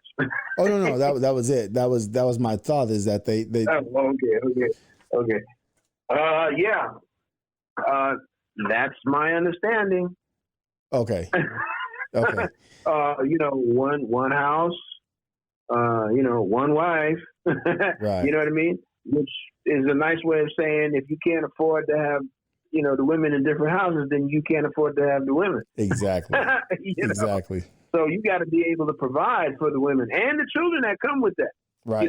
So like the more you acquire, the bigger your family can get. But my goodness, how many men do you know that can handle the one? To be honest with you, that's what I've been thinking this whole time. Like, why would you want the extra headaches? Yeah, we're living in a society where it limits your production.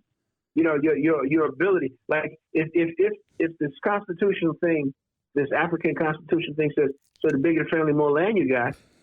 Okay, like it's kind of like in the South with the farms. The big families, the farm families. Because you need more people to work the land. So if your family grows, your land holdings grow. But here in America and in Western society, pretty much, there's a limit to how much economic gain you can make by working. It's not like if you need more, you get more. You're constrained. Yeah, and you don't have the land to feed your family off of. If you got 10 kids, how are you going to feed them in a couple years? Yeah. So it seems to me like in this society, it would make sense not to do that. In their society, given the fact that, okay, so now you got, 2 kids. Okay, well, you need, I don't know, however much acres you need to grow the food. So now you find, food independent, now you get 2 more kids by the same woman. Okay, now you need more land, or if you have another wife, and let me just quickly divert to the idea that I also understood that the first wife had to agree and accept the second wife. You see what I mean? And another point is that you had to treat them equally. Right. Right. This is just a quick aside, but back to the idea, let's say you get a second wife, first wife agrees, and as a family, you say, well, I think it's good. Maybe she can't bear children, or maybe she's getting older or something. I mean, any number of reasons why you might say, okay, well, or maybe what happens when the guy can't do what he's supposed to be doing, does she get another husband? But the idea was that if the woman agrees and you get a second wife, then with the second wife comes the second wife and the children from that wife. Now you get more land. That could possibly make sense if everybody agrees. Right. In that kind, in an agrarian society, but in an industrial society, I can't see it. It doesn't make sense in an industrial society at all. Yeah. I knew some men that were into this, and often I would say, like you said, why all the headache? I mean, you going back and forth all the time. You can't do this, you can't do that, blah blah blah blah. To have 2 women and you just doing it for sexual gratification, it seems to me to be extremely selfish, and you only got so much to give. I could see it if you've got like one of them. If everybody has a job in the house. Let's say it's me, my wife, and then we bring another person in, and my wife stays home with the kids all day, and the other one goes out and gets a job, and brings more income into the house. Then that makes sense. Or, we all have our little roles. As long as you have roles to fill, and like you said, everyone agrees on it, easy peasy lemon squeezy. But if you're, like you said, if you're just doing it just because you want to have an extra chick around for your own selfish needs, I don't agree with that at all. Well, let me read the last one. All right. Of this first part, I think we probably spent a lot of time. We might go to the next part, maybe not. But let me read the last one and then make a real quick comment. The last one is number 21. So this is 21 different concepts that have been put forth to us. It says the supreme command of the fighting forces is under the council, not the king. If the king becomes the commander-in-chief, it is through election by the council because of his qualifications as a general or field commander. This position ends with the war and the armed forces return to former status under the council or more directly under the respective parliament chiefs. There were no standing armies. Wow. That sounds like a lot to unpack. Yeah. I'll leave each person to his own unpacking. I will simply say, before I get to the other comment I wanted to make, is that the no standing armies, the council, not the king, are commanders of the fighting forces. That if it turns out that the king needs to become the commander of the forces, it's because of his military qualifications.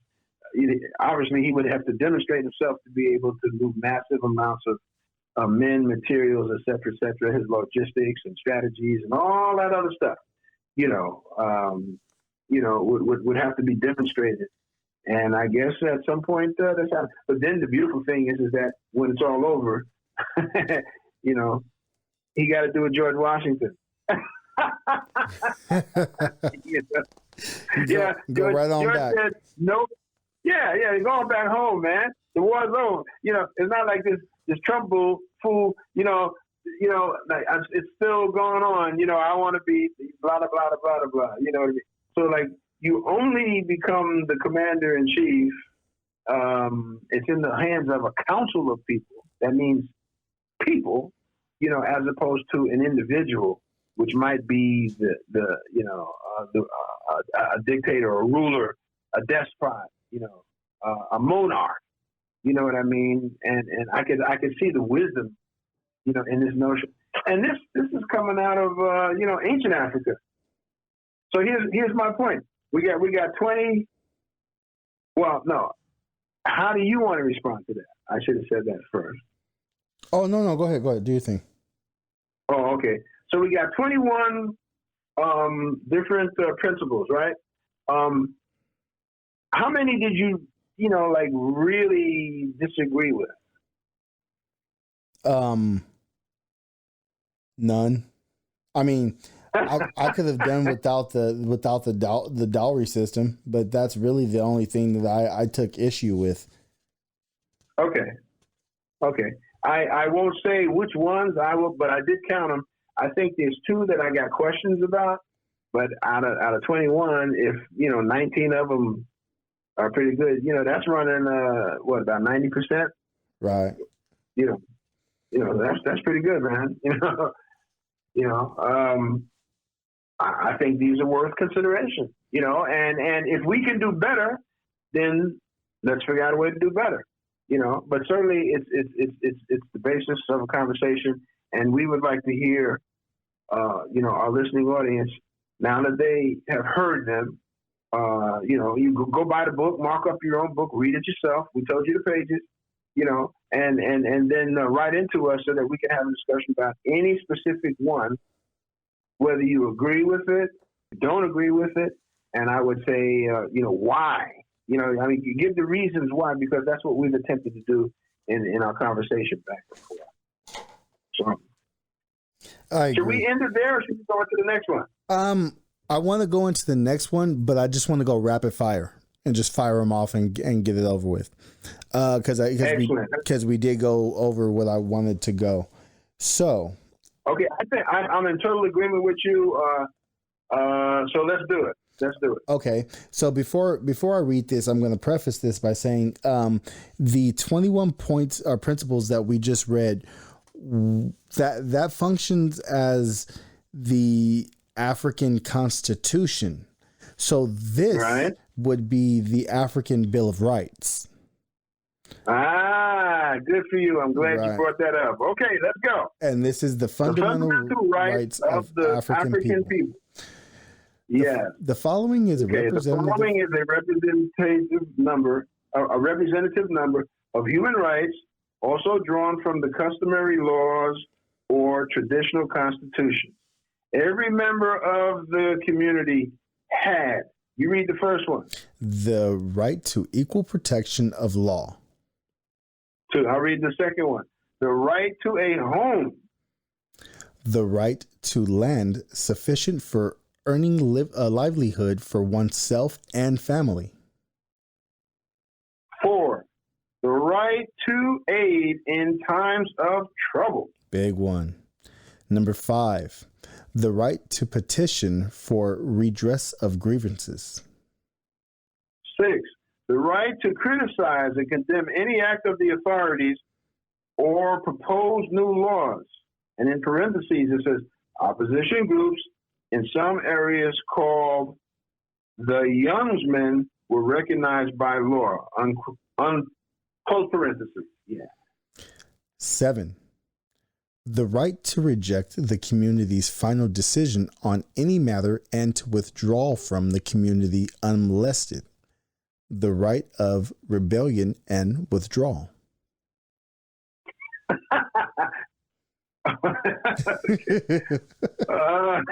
Okay. Number 8. Everybody knows why we're laughing. Number 8. The right to a fair trial. There must be no punishment greater than the offense or fines beyond ability to pay. This latter is determined by income and status of the individual and his family. Number 9. Ooh. The right to indemnity for injuries or loss caused by others. All right. Number 10. The right to family or community care in case of sickness or accident. Number 11. The right to special aid from the chief in circumstances beyond a family's ability. Number 12. The right to a general education covering moral and good manners, family rights and responsibilities, kinship groups and social organizations, neighborhoods and boundaries, farming and marketing, rapid mental calculation, and family, clan, tribal, and state histories. They talk a lot about histories, knowing your history. All right. Number 13, the right to apprentice training for a useful vocation. Again, moving on. You're only laughing because you want to make a comment. Yeah. Number 14, the right to an inheritance as defined by custom. 15, the right to develop one's ability and exercise any developed skills. All right. 16, the right to protect one's family and, kinsmen? Oh, yeah. Even by violent means, if such becomes necessary and can be justified.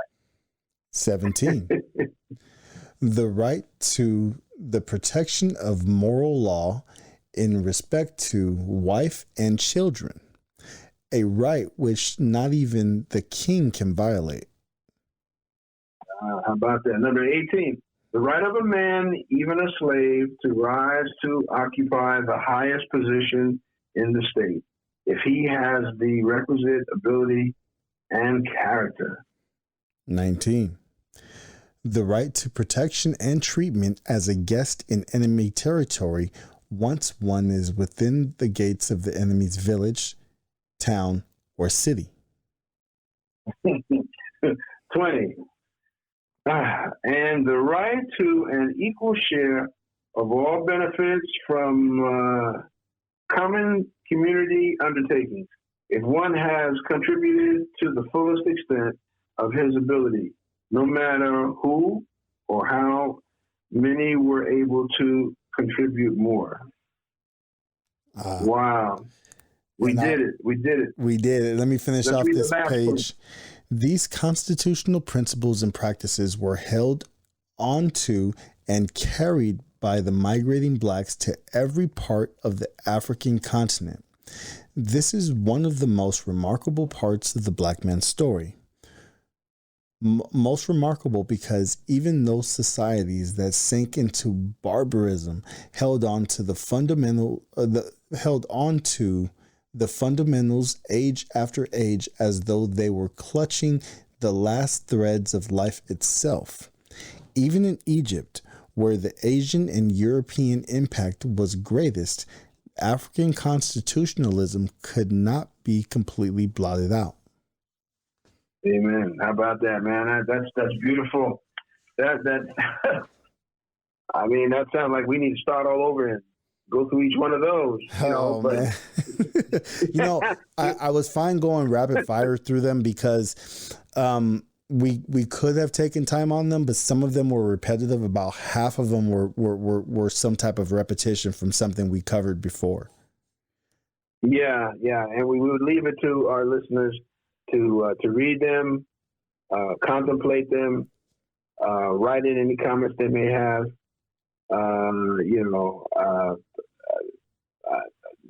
For the sake of brevity, I would say that I have heard many times that even in the Middle East, dominated more by Islamic culture. Not to say that's not African, but it's just there's a different slant on a number of things. This whole notion of when a guest is within your gates, you do as the Romans do. Yeah, but let's not say Romans, though. Let's leave them out of this. But that's basically it. I've seen that. I've heard about it. I have experienced it. When I was in Africa, I experienced it for real. I mean, even with people that didn't speak English. Right. It's like, wow, okay. I said, wow, this is you never forget it, man. You just don't forget it. African people went to different places all over the earth. They brought fragments of this with them. It's kind of like jumping over the broom. You know what I mean? Our people. This is the thing that helps to make us be black. More to the point, this is the stuff that makes us to be African. Our ancestors. Our customs, our beliefs. And the laws that we want to live by. Seem to be kind of encapsulated in this to one degree or another. Now, how much or whether it's right or wrong is left up to, the individual. But I really do applaud Chancellor Williams. That's why I say Dr. Chancellor Williams for having assembled this so that we can read a handful of pages, and get insight into this thing. Because when I first read the book a long time ago, I think that's one of the first things that just like, what? And blew me away. Yeah. And going through it now with your comments blows me away even more. It's a beautiful read. It's a beautiful read. Yeah. And if you want to know where you can get these books, I got a place for you. We have a book distributor that we work with. We have a wonderful lady named Renee who's willing to send you these books to anywhere you want, no matter if you're in the U.S. or abroad. All you have to do is contact shadesofafrica.com. Just go ahead and scroll through. We've got all kinds of books, over 150 titles, all written by Black authors or Black adjacent. In fact, I'm trying to think, does she have any non-Black books in there? I think I seen. No. Didn't she have Howard Zinn? Who? Howard Zinn, People's History of the United States. I don't know, maybe, but she has a ton of books. She has a ton of books, and she has the books that you will not find at Barnes and Nobles. So once again, that website is shadesofafrica.com. That's Africa with a K. Take that C out of there. And I'd also like to say a special thank you and send a shout out to our engineer, G Twist. You're amazing. You've been kicking ass and taking names, and I appreciate you. What else do we got? I think that's okay. It. I would say, that's it. I am asking you this on the air. Let's talk about Black History Month at the end of Black History Month, not at the beginning. There's a lot of reasons for that. I mean, I think there are a lot of reasons for that. But I do want to put a shout out to our listeners. Again, we want you to write in to us. Like, what do you think of Black History Month? You know, for or against it? What did you do for Black History Month or not do for Black History Month? You know, because at the end of the month, you know, there's a few comments that I personally plan to make about it. You know, but I'd like to hear your comments. So write in, you know, get those books, study, think and contemplate, and, you know, give us your thoughts. You know, my daughter asked me the other day, what was I going to do to celebrate Black History Month? And I looked her dead in her face and I said, nothing. And she said, well, why are you not going to celebrate Black History Month, Dad? I said, because I celebrate Black history every day. Well, that's comment number one. I was trying to save that to the end of the month, man. You busted that one, and I think that point is well taken. That point is well taken. You know, I didn't mean to steal your thunder, but that really happened. No, there's other things to be said too. You know, but maybe it's good to leave. You know, that's the starting seed for those that are listening. As to boom, you know, for those of us that try to achieve a higher consciousness of our history, you know, we'll call ourselves Africans. You know, we may be African American or, you know, African Chinese or, you know, African Mexican or African whatever, you know, but, you know, we have these things in us that we have chosen, you know, to live by, these principles to live by. And you know, it can't be contained in a month. You know, right. You know, if you're real about it, especially not the shortest one. No. You know, so that let's leave it at that then. You know, that's a good start. That's kind of how we're feeling about it. How do you feel about it, Mr. You know, write in, let us know. Until then, peace out. Yep. Now, if you want to reach us, you can reach us at wellreadblackman@gmail.com. That's the email. It's wellreadblackman@gmail.com. Or if you want to hit me up on Instagram, I am at Creating Black Readers on Instagram. You can email Mr. D through me. You just have to CC Mr. D. And also, I'm forgetting. Oh, I have a TikTok. And people have been coming over from TikTok, finding the podcast through TikTok. And I thank you for listening. You are the reason why we do this. You are the most important part of this show. Thank you. Amen. There you go. That's it. All right, folks. See you. Peace out. Peace.